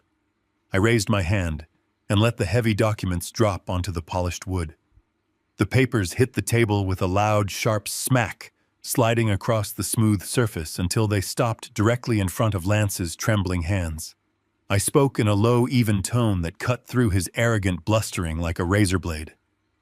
I told him to look very closely at the signatures on those federal documents. I explained that we knew exactly how he had used a fake marketing interview to harvest my son's identity. I detailed the exact offshore routing numbers he used to hide the stolen funds and feed his collapsing investment scheme. I watched the color drain completely from his face, leaving him looking like a sick, terrified ghost. His eyes darted wildly from the damning paperwork to Brenda, who was sitting perfectly still in her chair. He looked at his wife, expecting her to jump to his defense, to use her wealth to shield him from the nightmare unfolding before his eyes. Brenda simply looked back at him with absolute freezing contempt. She did not say a single word, but her silent, steady gaze told him everything he needed to know. She was the one who had brought him to the slaughterhouse. The pure, primal instinct of a cornered predator finally kicked in. Lance realized his smooth words and fake titles held absolutely no power in this room. He spun around, knocking his heavy wooden chair backward onto the carpet, and lunged aggressively toward the heavy oak door. He did not make it more than 2 steps. Victor stepped forward, moving with terrifying speed for a man his size. The private investigator planted his feet and caught Lance squarely in the chest, driving him backward with a brutal physical force. Lance stumbled and fell hard against the polished mahogany table, scattering the fake transfer documents across the floor. The 2 uniformed officers moved in instantly, grabbing his arms and forcing them roughly behind his back. The sharp metallic clicking of heavy steel handcuffs echoing through the soundproof room was the most beautiful sound I had ever heard. Lance struggled uselessly against the officers, groaning and cursing as they locked his wrists tightly together. One of the officers leaned in close and began reading him his rights, in a cold, mechanical voice listing the multiple charges of identity theft, federal wire fraud, and grand larceny. Lance stopped fighting. His shoulders slumped in total, absolute defeat. The slick corporate titan was entirely gone, replaced by a pathetic, broken criminal. Brenda sat frozen in her chair, watching the officers drag the man she thought she loved toward the exit. Her hands gripped the edge of the mahogany table, her knuckles white with tension. As the heavy door swung open to reveal the empty hallway, a profound shudder ran through her entire body. It was a physical manifestation of absolute horror, mixed with an overwhelming, crushing wave of relief. The parasite that had been quietly bleeding her dry was finally being forcibly removed from her life. The officers marched Lance down the quiet executive corridor, out through the grand marble lobby, and directly into the back of an unmarked police cruiser, waiting in the rain. He was paraded past the very same bank tellers he had planned to defraud, stripped of his expensive facade, and exposed to the harsh, unforgiving light of reality. I remained in the quiet conference room with Brenda. We did not speak or celebrate. There was no joy in this victory. It was simply a dirty, painful surgical extraction that had to be done to save our son from a lifetime of ruin. The trap had worked perfectly. The board was completely cleared of the predator. Now we had to deal with the wreckage he left behind and the arrogant boy currently waiting for a miracle in a downtown charity shelter. The walls of the motel room were painted a sickly shade of yellow, peeling at the corners, and stained with years of neglect. Tyler sat on the edge of a sagging mattress that smelled faintly of stale smoke and damp mildew. The $20 bill his father had handed him on the porch, combined with a handful of forgotten silver coins from the bottom of his duffel bag, had barely been enough to secure this miserable room for a single night. Outside the thin, cracked window, the roar of passing trucks on the interstate provided a relentless, mocking soundtrack to his absolute downfall. Tyler clutched his cell phone in his trembling hands. He had managed to plug it into a loose wall outlet, waiting desperately for the battery icon to turn green. In his mind, this was simply a minor setback. It was a temporary misunderstanding that required a quick, sophisticated intervention from a man who knew how to navigate the complex corporate world. He kept his eyes locked on the dark screen, waiting for Lance to call. He imagined his wealthy stepfather pulling up in a sleek black car, walking into this miserable place in a tailored suit, and whisking him away back to the luxury he deserved. He replayed the scenario over and over, using it as a mental shield against the creeping, terrifying realization that he was entirely alone. He ignored the gnawing hunger in his stomach, choosing to believe that a massive, catered dinner was just a phone call away. The cold air seeped through the poorly insulated walls, chilling him to the bone, but his pride refused to let him admit defeat. The phone vibrated violently against his palm. The sudden loud buzz made him jump, nearly dropping the device onto the stained carpet. He fumbled with the screen, swiping hastily to accept the call, without even checking the caller identification. He brought the phone to his ear, ready to hear the smooth, confident voice of his corporate savior, apologizing for the delay. Instead, he heard the ragged, uneven breathing of his mother. Brenda did not offer a comforting greeting. She did not ask if he was warm or safe or if he had found a decent place to sleep. When she finally spoke, her voice was completely unrecognizable. It was not the polished, melodic tone she used at country club dinners or luxury spas. It was a hollow, scraping whisper of a woman who had just watched her entire world burn to ash. She told him to sit down and listen very carefully.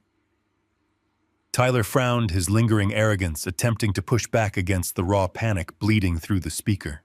He tried to interrupt to complain about the terrible conditions of the motel and demand that Lance transfer emergency funds immediately to a new account. Brenda cut him off with a sharp, agonizing sob that froze the words in his throat. She told him that Lance was gone. Tyler blinked, staring at the peeling yellow wallpaper, trying to process the impossible statement. He asked what she meant, assuming Lance was simply out of town on another brilliant business trip, securing a massive merger.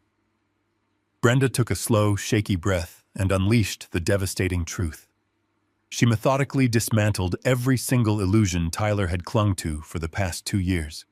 She explained that the magnificent consulting firm was a complete fabrication, a hollow shell company used to hide stolen money. She revealed that Lance was not a millionaire, but a sophisticated predator running a desperate financial scheme who had secretly drained her entire life savings. Tyler listened in absolute paralyzed horror as his mother explained the true purpose of the prestigious marketing interview Lance had supposedly secured for him. The man he idolized, the titan of industry, who actually got things done, had absolutely no intention of helping Tyler build a career.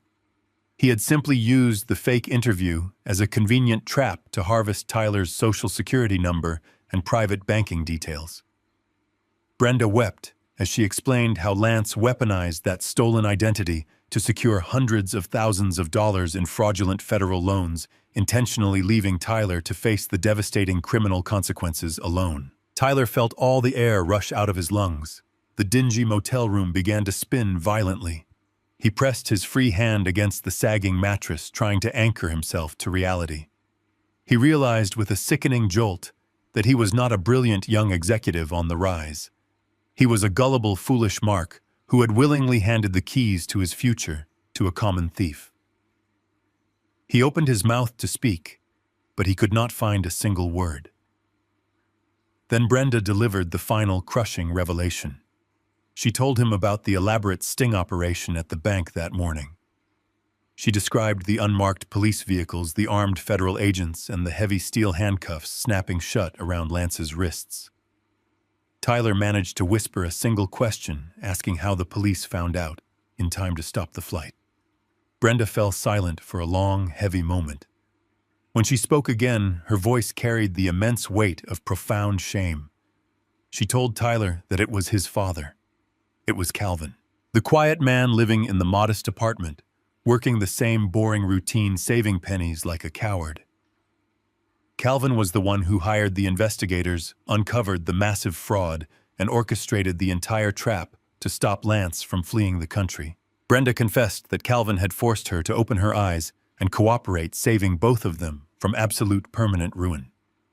She admitted that while they were busy insulting his lifestyle, Calvin was quietly stepping into a battlefield to shield them from a predator. Tyler lowered the phone slowly, pulling it away from his ear, while his mother continued to cry on the other end of the line. He pressed the red button, disconnecting the call and dropping the device onto the dirty floor. He sat in the profound, deafening silence of the cheap motel room. The monumental weight of his own arrogance crashed down upon his shoulders, shattering him completely. He remembered sitting at the mahogany dining table, looking his father directly in the eye and calling him a loser. He remembered swirling that glass of expensive wine, feeling entirely superior to the man who built the table they were eating on. He had mocked the very man who had spent years secretly subsidizing his luxury apartment, paying his premium car insurance, and acting as his invisible safety net. He had insulted the only person in the world who loved him enough to orchestrate a massive legal sting to save him from federal prison. Tyler bent forward, pressing his face into his trembling hands. The sleek, tailored suits he had carried out of the boutique were discarded in a crumpled heap in the corner of the room, useless and unpaid for. The fancy leather shoes he wore were scuffed and ruined by the mud. The grand fantasy was completely dead, leaving behind nothing but the cold, hard truth. He was a 24-year-old man with no job, no money, no home, and no real friends.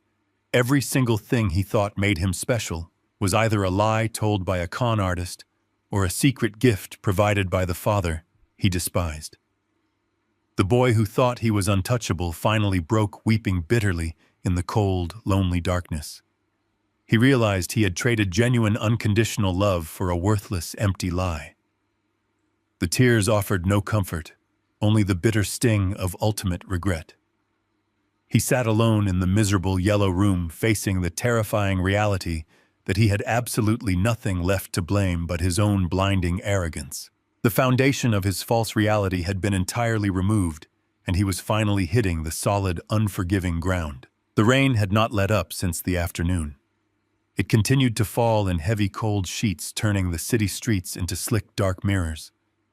Tyler walked the 5 miles from the downtown charity shelter back to my apartment complex. He did not have money for bus fare, and his pride had finally been broken enough that he did not even try to beg for a ride.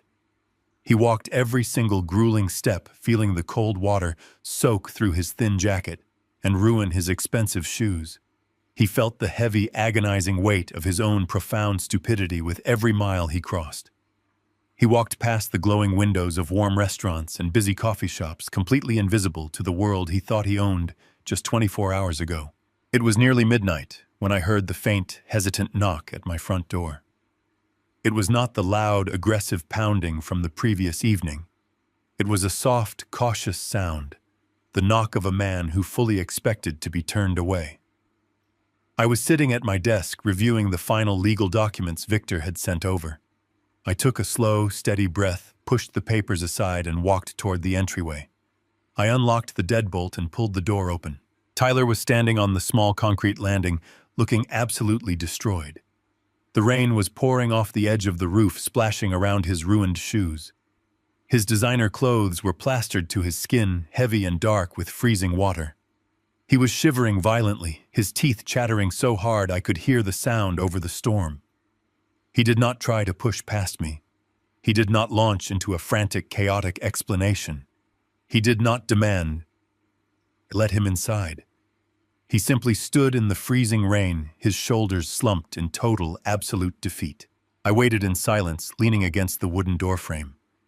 I did not offer a warm greeting or a look of pity. I simply watched him, waiting to see if the brutal reality of the last 24 hours had actually managed to penetrate his thick, impenetrable ego. "Dad," he whispered, his voice raw and cracking. "I am so sorry." The words hung in the cold, damp air. He did not follow the apology with an excuse. He did not blame the bank or the weather or his mother. He just stood there, shivering, letting the profound weight of his failure crush him completely.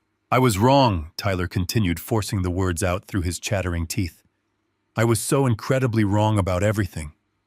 I sat at your table and called you a loser. I mocked you for living a quiet life. I thought I was better than you because I wore expensive suits and drove a car I could not even afford. I thought Lance was a genius because he wore a shiny watch and talked loud. I was so completely blind." He paused, taking a ragged, shuddering breath. The rain ran down his face, mixing with the hot, bitter tears he could no longer hold back. "I know about the trust," Tyler said, his voice dropping to a harsh, agonizing whisper. "Mom told me everything. I know you were the one paying for my apartment and my car. I know you were the one covering my credit cards. I thought I was a brilliant young executive, but I was just a spoiled, arrogant child living entirely on your charity. And the moment I thought I had real power, I looked you dead in the eye and insulted you. I listened to my son systematically dismantle his own manufactured identity. It was a brutal, painful process, but it was absolutely necessary. A bone that heals incorrectly must be rebroken before it can ever truly mend. I am terrified," Dad Tyler confessed, his voice trembling with raw, unadulterated fear. "Mom told me about the forged loan applications. She told me about the federal fraud charges Lance set me up for. I do not know what to do. I have absolutely no money. I have no job. I do not even know how to begin fixing the massive nightmare I walked blindly into. I do not expect you to fix it for me. I just needed you to know that I am sorry. I am so incredibly sorry for treating you like dirt while you were quietly keeping me alive." He finished speaking, and lowered his head, unable to meet my steady gaze. He stood in the freezing downpour, accepting the cold and the misery as his rightful punishment. He expected me to close the door in his face. He expected me to slide the deadbolt shut and leave him to face the federal authorities entirely alone. I did not move. I did not step forward to offer a warm embrace or a comforting word. I did not tell him that everything was going to be all right, because frankly, nothing was all right. He was facing a massive, complicated legal battle that would require years of exhausting, difficult work to unravel. Apologies are cheap, Tyler, I said, my voice low and perfectly even, carrying over the sound of the falling rain. Words are incredibly easy to say when you are standing in the freezing cold, stripped of your false armor. They mean absolutely nothing. Tyler flinched slightly, absorbing the harsh, undeniable truth of my statement. He nodded slowly, accepting the brutal reality that a simple apology could not erase years of arrogance and a mountain of federal wire fraud. Actions are the only currency that holds any actual value in the real world. I continued, my tone completely devoid of anger or sympathy. The man who sat at my dining table and mocked my life is currently dead. That illusion is entirely gone. The only thing that matters now is the man you decide to build from the absolute wreckage of your own terrible decisions. I turned away from the doorframe, leaving it wide open to the freezing night air. I walked into the small hallway closet and pulled out a thick, faded gray towel. I carried it back to the entryway and held it out. Tyler looked at the towel, then up at my face, his eyes wide with profound shock and a tiny, desperate sliver of hope. I am not going to fix this massive disaster for you, Tyler, I stated firmly, making sure he understood the exact, strict boundaries of our new relationship. I will not pay a single dollar toward your debts. I will not magically erase the legal nightmare Lance created. You are going to face the federal investigators. You are going to get a job. You are going to work every single day to clear your own name and rebuild your life from absolute scratch. I tossed the heavy gray towel. Tyler caught it, awkwardly clutching the rough fabric against his freezing, soaking wet chest. Dry off, I instructed him, turning my back and walking slowly toward the kitchen. And wait right there on the porch. We have a massive amount of difficult work to do before the sun comes up. I did not look back. I walked to the kitchen counter and turned on the coffee maker. I poured 2 thick ceramic mugs full of scalding hot black coffee. The grand illusion was completely dead. The invisible safety net was permanently gone. The brutal, exhausting work of building a real life had officially begun. The freezing rain continued to batter the concrete parking lot, creating a loud, steady roar that wrapped around the modest apartment building. I stepped back out onto the small, covered porch, carrying 2 steaming ceramic mugs of black coffee and a thick manila folder tucked firmly under my arm. Tyler was sitting on the single plastic lawn chair, hugging the heavy gray towel tightly around his soaking wet shoulders. He was shivering, but the frantic, panicked energy had completely drained out of him, leaving only a hollow, exhausted shell. He looked up when the heavy wooden door opened, his eyes bloodshot and swollen from crying. I handed him one of the warm mugs. He took it with both trembling hands, letting the intense heat seep into his freezing skin. He took a slow, tentative sip of the bitter liquid and closed his eyes. I pulled up a small wooden stool and sat down directly across from him. I placed the thick manila folder on the small patio table between us, protecting it from the blowing mist. I did not say a word at first. I simply let the harsh reality of the cold night and the scalding coffee settle his racing, chaotic mind. After a long, heavy silence, I tapped the thick paper folder with my index finger and instructed him to open it. Tyler rested his coffee mug on his knee and reached out with a hesitant hand. He flipped open the heavy cover and stared at the top document. It was a comprehensive financial ledger printed directly from my secure private banking portal. His bloodshot eyes scanned the neat columns of numbers and the detailed transaction histories. He frowned in profound, absolute confusion.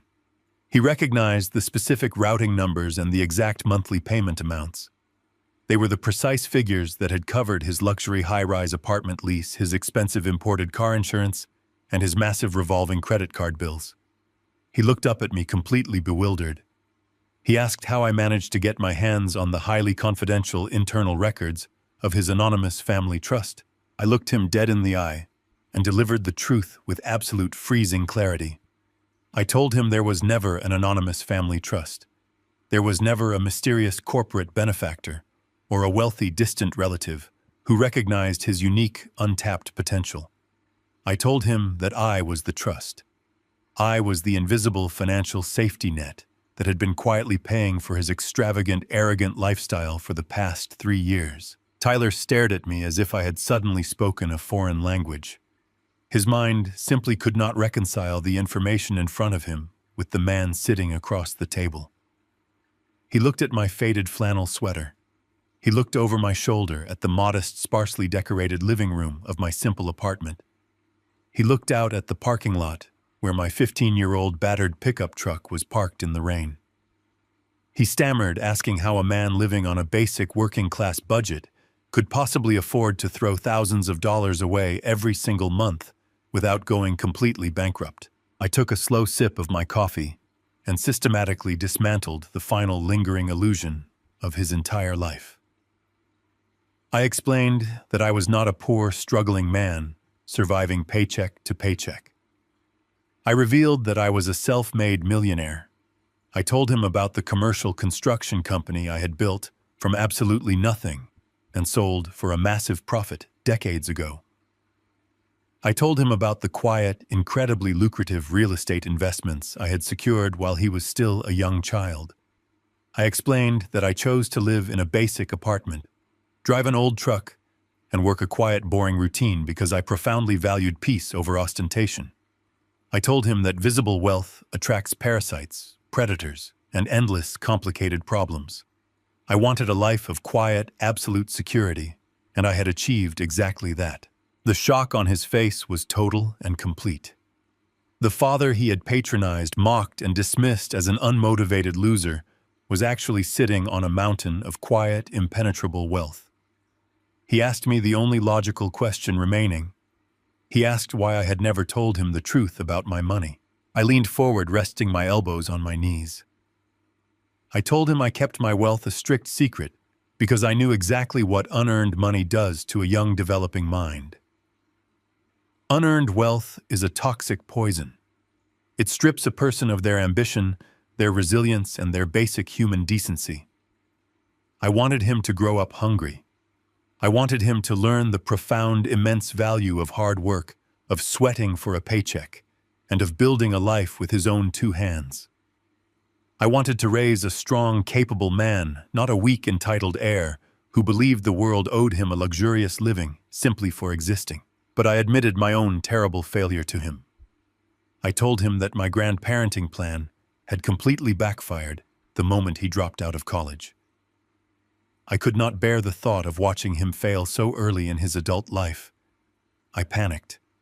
I set up the blind trust, hoping a temporary invisible subsidy would give him the breathing room he needed to find his true calling. Instead, it destroyed him.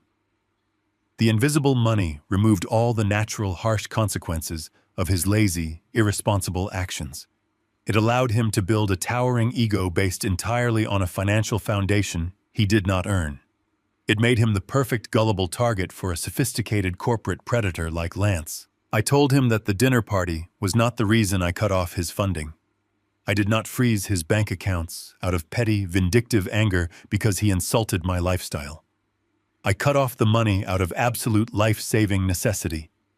I realized that my financial protection was actively suffocating his character. The safety net had become a comfortable hammock, trapping him in a permanent state of arrogant childhood. The only way to save his life was to completely burn the safety net to the ground and force him to stand on his own 2 feet. Tyler listened in complete, shattered silence. The overwhelming weight of the truth pressed down on him, crushing the last remaining fragments of his inflated pride. He finally understood that every single thing he thought made him superior was actually purchased by the father he had treated with absolute contempt. I took the manila folder from the table and closed it firmly.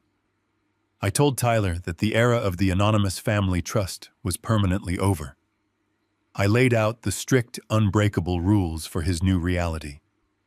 I promised him that I would help him navigate the massive, terrifying legal storm Lance had created. I would introduce him to my private investigator and provide access to top-tier defense attorneys to handle the federal identity theft and wire fraud charges. I would ensure he did not go to federal prison for crimes he was too foolish to understand. However, I made one thing absolutely crystal clear. I looked into his tired, bloodshot eyes and swore that I would never give him another single dime of my money. I would not pay his legal retainer. I would not pay off the massive debt Lance had accumulated in his name.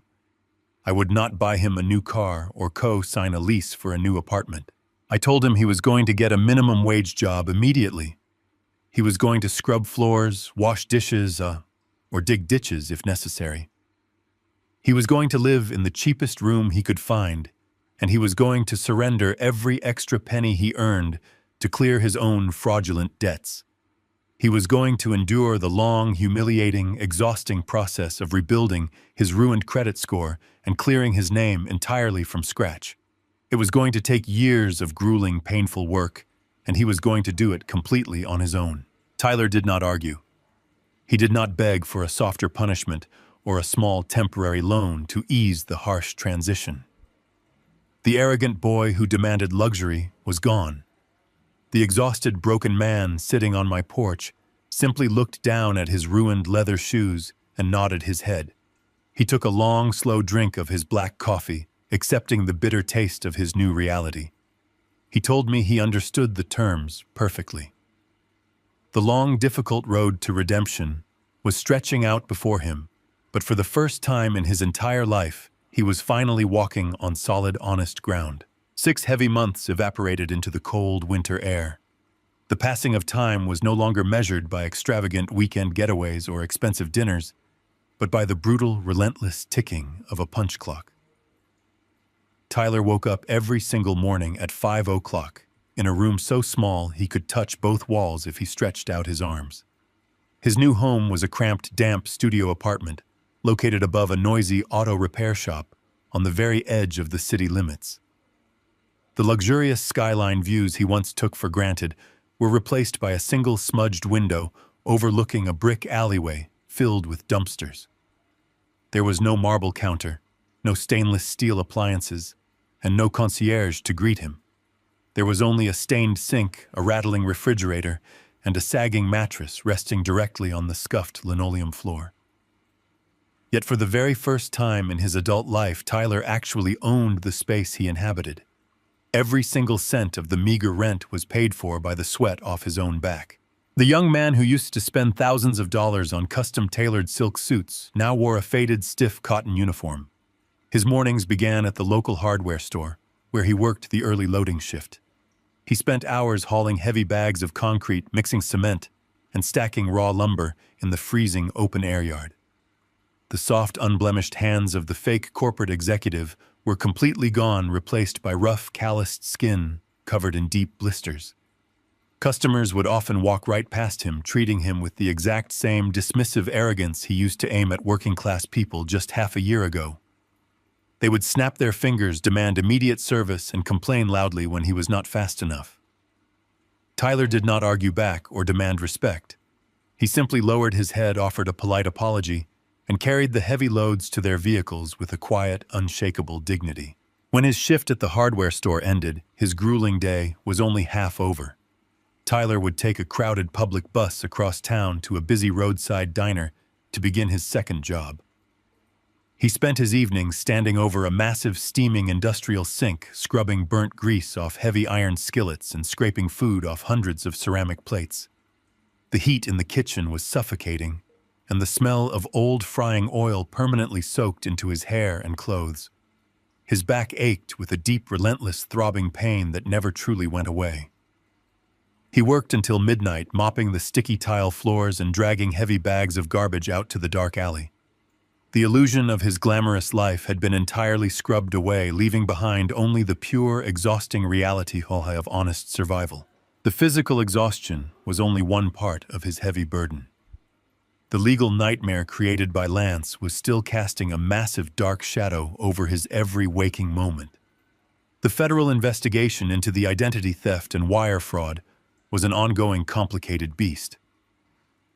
Tyler spent his only day off every week sitting in sterile government offices cooperating fully and completely with the Financial Crimes Division. He handed over every document, every email, and every message he had ever received from his former stepfather. He sat across from federal agents and openly admitted his own profound stupidity, taking absolute full responsibility for blindly handing over his personal information to a predator.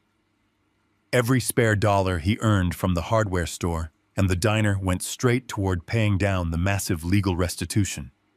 He lived on generic rice and canned beans, counting every single penny with desperate precision. His mother was fighting her own difficult battle for survival across town. Brenda had completely lost her sprawling suburban estate to the bank foreclosures. The grand illusion she had sacrificed our marriage to achieve had vanished, leaving her with absolutely nothing but a mountain of toxic debt. She had moved into a small, dark, one-bedroom condo in a neighborhood she used to mock. She was forced to take a job as a receptionist at a local dental clinic, working long, tedious hours just to slowly rebuild her entirely depleted retirement savings. Brenda and Tyler rarely spoke about the past. The shame was simply too deep and too painful to navigate. They shared a quiet, mutual understanding of the catastrophic mistakes they had made, stripped of their false pride and focusing entirely on the basic simple mechanics of keeping their heads above water. I watched this entire painful transformation unfold from a very strict, careful distance. I did not intervene. I did not offer a single word of unearned comfort, and I certainly did not offer a single dollar of financial relief. I maintained an absolute impenetrable boundary. I would occasionally park my battered old pickup truck across the street from the busy diner late at night. I would sit in the dark cabin drinking hot coffee from a thermos and watch the back alleyway. I would see the heavy metal door swing open and watch my son step out into the freezing night air, dragging massive leaking bags of refuse. I would watch him heave the garbage into the dumpsters, wipe the sweat from his forehead with the back of his dirty sleeve, and lean against the brick wall for just a moment of exhausted rest. My heart would ache watching him suffer through the grueling physical labor. A father naturally wants to run forward, sweep away the pain, and hand his child a comfortable, easy life. But I knew that acting on that instinct would be the absolute worst thing I could ever do. I gripped the steering wheel and forced myself to stay in the dark truck. I had to let him feel the burning ache in his muscles. I had to let him feel the sharp sting of hunger and the heavy, suffocating pressure of his own debt. I was no longer the invisible safety net shielding him from reality. I was the silent witness to his necessary suffering. Yet as the long, difficult months dragged on, I began to see a profound, beautiful shift in my son. The arrogant sneer that used to permanently rest on his face was entirely erased. The frantic, desperate energy of a boy trying to pretend he was a king had vanished completely. In its place, a new solid foundation was slowly forming. When Tyler carried the heavy garbage bags, he did not look broken. He looked grounded. When he stood in the alleyway catching his breath, his eyes were clear and focused. He was no longer looking for a magical shortcut or a rich savior to rescue him from his problems. He was carrying the full, immense weight of his own life directly on his own shoulders. He walked back to the bus stop every night with a slow, steady, purposeful stride. His uniform was stained and his boots were falling apart, but he carried himself with an incredible, quiet dignity that no amount of expensive custom tailoring could ever buy. He was finally earning his own respect penny by painful penny. The toxic poison of unearned wealth and arrogant entitlement was sweating out of his system drop by drop. The boy I had protected had died the night he was locked out in the cold rain. The exhausted, humbled young man walking through the dark city streets was completely different. He was finally becoming real. He was becoming a man who understood the profound, undeniable value of hard, honest work. I would start my old truck, shift it quietly into gear, and drive back to my warm apartment, knowing that the brutal, painful process of rebuilding was working exactly as it needed to. The harsh winter eventually thawed into a muddy, unforgiving spring. Tyler returned to his tiny studio apartment after a grueling 14-hour shift. His muscles burned with a familiar dull ache, and his hands were stained with grease and dark dirt. He stopped at the rusted metal mailboxes lining the busy entrance of his building. He turned a small brass key and pulled open the dented door. Inside sat a single crisp white envelope bearing the official seal of the Federal Financial Crimes Division. It was not a junk mail flyer or a past-due utility bill. It was the final legal settlement regarding the massive wire fraud his former stepfather had committed using his stolen identity. Tyler carried the heavy envelope up the creaking wooden stairs to his room. He did not turn on the television or take off his heavy work boots. He sat directly on the edge of his sagging mattress and tore the paper open with calloused fingers. The typed letter outlined the absolute final terms required to clear his name permanently and avoid any lingering federal prosecution. The government had seized what they could from the offshore accounts, but a massive discrepancy remained. Tyler read the bold printed numbers at the bottom of the page. It was a formal demand for restitution. He owed a staggering amount of money to completely close the case and buy back his freedom. Tyler reached into his pocket and pulled out his cheap prepaid cell phone. He opened his basic banking application and stared at the green numbers on the glowing screen. Over the past 6 months, he had lived like an absolute monk. He had survived on generic oatmeal and tap water. He had not bought a single new piece of clothing or spent a penny on entertainment. Every spare dollar from the hardware store and the diner had been ruthlessly saved and locked away. He had accumulated a small, hard-earned fortune built entirely on his own sweat and physical pain. But as he compared his total savings to the massive number printed on the federal settlement letter, a cold, heavy dread settled deep into his stomach. He was still several $1,000s short. The deadline for the payment was rapidly approaching. If he missed the transfer date, the settlement offer would be permanently revoked, and the federal indictment process would automatically resume. Tyler dropped the legal document onto the scuffed linoleum floor. The sheer magnitude of the gap felt entirely impossible to bridge on a minimum wage salary. He was already working his body to the absolute breaking point. There simply were not enough hours left in the week to scrub more dishes or haul more concrete. He sat in the quiet, dim room listening to the rain begin to tap against his single dirty window. Tyler looked down at his phone. He opened his contact list and scrolled slowly down until his thumb rested directly over my name. He stared at the bright white letters glowing in the darkness. The temptation hit him with the devastating force of a physical blow. He knew exactly what was sitting on the other side of that phone call. He knew his father was a self-made millionaire with a massive hidden fortune locked away in secure trust accounts. He knew that the amount of money he desperately needed to stay out of federal prison was practically pocket change to a man with my resources.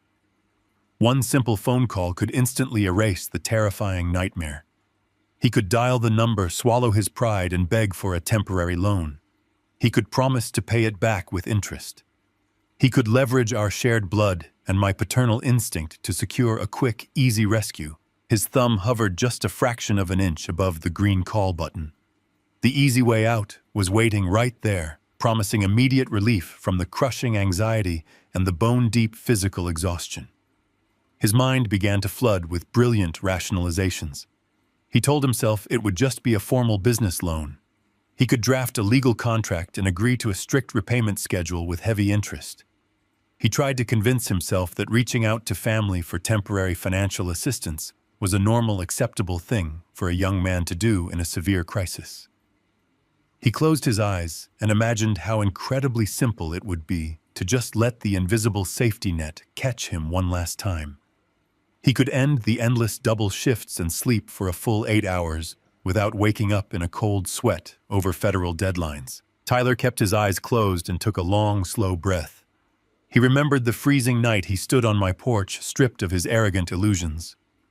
He remembered the feeling of absolute worthlessness that comes from building a life entirely on someone else's money. He realized that calling me now would completely destroy every single ounce of honest respect he had spent the last 6 months agonizingly building. If he took my money to solve this problem, he would forever remain a child waiting to be rescued. Tyler opened his eyes and looked at the phone. He pressed the power button, shutting the screen off completely. He tossed the device onto the bed and stood up. He did not surrender to the panic, and he did not choose the easy way out. The next morning, Tyler walked into the hardware store 2 hours before his scheduled shift. He marched directly into the manager's cramped office and asked to take on the worst, most undesirable maintenance duties available. He begged for the early opening shifts and the late closing routines. He then walked 3 miles down the road to a local commercial landscaping company. He stood in front of the owner and offered to work every single weekend, doing the grueling, back-breaking labor of digging irrigation trenches and hauling heavy stones. The owner looked at his thin frame and warned him the work was completely brutal, but Tyler did not waver. Tyler took on a third job, sacrificing his only remaining hours of sleep.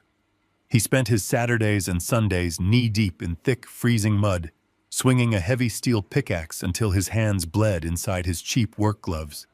His muscles screamed in constant agony, and his lungs burned with the cold air, but he did not quit.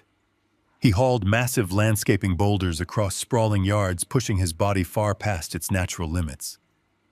Every time he felt like collapsing, he thought about the settlement letter and kept digging. He chose to destroy his own physical comfort rather than sacrifice his newly forged character. The pain became a profound badge of honor, proving he was finally paying his own way through the world. Miles away in my quiet apartment, I sat at my wooden desk and opened a secure, encrypted email. The message was a routine weekly update from Victor, my private investigator. I had instructed Victor to discreetly monitor the federal settlement process to ensure Tyler was not unfairly crushed by the legal system. Victor provided a detailed report of the final restitution demand and the exact balance of my son's bank accounts. Victor noted the significant financial shortfall and warned me that Tyler was running out of time. But as I read the final paragraph of the detailed report, a profound, overwhelming warmth spread through my entire chest. Victor had documented my son's recent actions. He reported the early morning meeting at the hardware store and the new weekend employment at the commercial landscaping company. Victor observed Tyler digging ditches in the freezing mud, determined to earn the remaining money completely on his own. I leaned back in my wooden chair and read the report a second time. I did not feel pity for his physical pain or worry about his exhaustion. I felt a massive, undeniable surge of absolute pride. I closed the laptop and smiled softly into the quiet room. The arrogant, entitled boy was officially gone forever. In his place, a strong, independent man was finally standing tall. The harsh, painful lesson had truly taken root, and the foundation of his new life was entirely unbreakable. Exactly 1 year had passed since the night the grand illusion was shattered in my dining room. I was sitting at the exact same mahogany table, running my bare hand over the smooth, polished wood. The apartment was entirely quiet, save for the gentle ticking of the old wall clock. The changing of the seasons had brought a crisp autumn breeze through the slightly open window, carrying the scent of dry leaves and cooling asphalt. I did not have my laptop open. I was not checking secure banking portals or monitoring offshore trust accounts. Those invisible financial tethers had been permanently severed, and the heavy burden of secret protection was entirely gone. I was simply enjoying a quiet morning, drinking plain black coffee and sketching out a design for a new wooden cabinet I intended to build. The quiet peace of the morning was a hard-earned luxury. The sudden sharp sound of the doorbell broke the deep silence of the apartment. I placed my pencil down on the drafting paper and walked slowly toward the entryway. I did not look through the small glass peephole before unlocking the deadbolt. I pulled the heavy wooden door open and found my son standing on the small concrete landing. The physical transformation standing before me was absolutely staggering. Tyler was completely unrecognizable from the soft, arrogant boy who had worn custom-tailored silk suits and expensive cologne. The young man on my porch wore heavy faded denim work pants and a thick canvas jacket stained with dried mud and grass sap. His hands gripping the metal railing were rough, heavily calloused, and permanently scarred from months of brutal physical labor.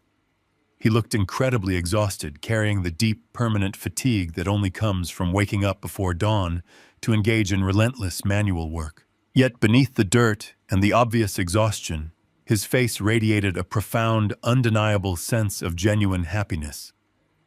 His eyes were perfectly clear, steady, and completely devoid of the frantic, desperate entitlement that used to poison his every interaction. Tyler did not shuffle his feet or look away nervously.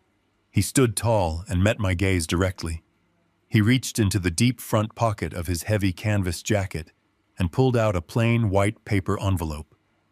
The edges were slightly crumpled from being carried around all morning, but he handled it with the utmost care, as if it were the most valuable object in the world. He extended his rough hand and offered the envelope to me. He did not launch into a long, dramatic speech. He did not demand praise or launch into a theatrical apology. He simply stated in a calm, quiet voice that the document inside was the official final payment receipt from the Federal Financial Crimes Division. He had transferred the last remaining dollar of his mandated restitution early that morning. The massive fraudulent debt created by his former stepfather was entirely erased. He had successfully cleared his name from the federal indictment process completely on his own. He worked the grueling early morning shifts at the hardware store, the late night shifts washing dishes at the diner, and the brutal weekend hours digging irrigation trenches in the freezing mud. He sacrificed his comfort, his sleep, and his pride to pay back every single stolen penny. Tyler told me he did not come here to ask for a reward or to request a loan to celebrate. He just wanted his father to know that the absolute hardest task of his life was officially complete. I looked down at the plain white envelope resting in my palm, and then back up at the strong, capable man standing on my porch. I did not offer a grand emotional declaration. I simply stepped backward, opening the heavy wooden door wide enough for him to enter. I told him the coffee was still hot and invited him to come inside. Tyler wiped his muddy work boots carefully on the welcome mat, taking extra care not to track any dirt onto the clean floors of my apartment. He walked into the dining room and approached the large mahogany table. This was the exact same piece of furniture where he had previously sat, swirling an expensive glass of wine and loudly calling me a loser. He did not hesitate or shrink away from the memory. He pulled out a wooden chair and sat down, resting his calloused hands on the polished surface with a deep, respectful appreciation for the craftsmanship. I walked into the kitchen and retrieved a second thick ceramic mug. I poured the steaming black coffee, filling it to the very brim, and carried it back to the dining room. I placed the warm mug directly in front of him and took my own seat across the table. We sat in the quiet apartment, drinking the bitter, dark liquid in a comfortable, easy silence. We did not discuss the spectacular downfall of his mother or the long prison sentence awaiting his former stepfather. We did not talk about phantom corporate marketing jobs, luxury high-rise apartments, or invisible family trust funds. Those toxic, empty illusions belonged to a completely different lifetime. Instead, Tyler talked to me about his landscaping job. He explained the complex, difficult process of installing an intricate stone retaining wall for a commercial client on the west side of the city. He talked about the physical challenges of grading the soil and selecting the proper materials to ensure the heavy structure would withstand the harsh winter rains. His voice carried the passionate, genuine enthusiasm of a man who was deeply proud of the tangible, permanent work he was creating with his own two hands. I listened carefully and then shared my own thoughts. I told him about the new woodworking project I was designing. I explained the specific joinery techniques I planned to use to ensure the wooden cabinet would last for generations without relying on cheap metal fasteners. As I watched him describe the blisteringly hard work of moving stones weighing hundreds of pounds, I noticed the subtle changes in his posture. He sat straight with his shoulders squared, carrying an undeniable physical strength that had replaced his former slouching arrogance. He spoke about his coworkers at the landscaping company, treating them not as invisible servants, but as trusted brothers in arms who shared the heavy burden of manual labor. He told me how the crew chief, a strict, unforgiving man, had initially doubted his ability to survive a single weekend shift. Tyler explained with a quiet, humble pride how he had eventually earned that man's respect by refusing to quit when his hands bled and his muscles failed. The stories he shared were not designed to impress me with status or wealth. They were honest, raw reflections of a man learning how to navigate the absolute bottom of the working world with integrity and grace. He had learned that true authority does not come from a platinum credit card or a fake corporate title. True authority is forged in the grueling fires of absolute responsibility. Tyler leaned forward, asking detailed questions about the grain of the wood and the specific tools required for the precise cuts. We spent the next hour engaged in a deep, meaningful conversation about honest labor and the quiet satisfaction of building something real. There were no hidden agendas or subtle power plays between us. The heavy, suffocating burden of secret financial subsidies was entirely gone. The toxic poison of unearned wealth had been completely sweated out of his system, leaving behind a remarkably solid, grounded human being. I looked across the table and realized that destroying his false reality was the most painful, difficult decision I had ever made in my entire life. But sitting here drinking coffee with a son who finally understood the profound value of his own sweat, I knew it was absolutely the right choice. The arrogant, entitled boy had been permanently evicted from the world. The man who sat across from me had earned his place at the table through brutal, relentless perseverance. The relationship between us was forever changed, no longer built on a fragile foundation of hidden money and desperate illusions. It was now built on the unbreakable bedrock of mutual respect and hard-earned reality.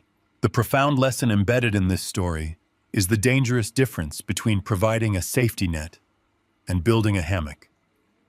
True parental love does not mean shielding a child from every hardship or artificially funding a lifestyle they have not earned.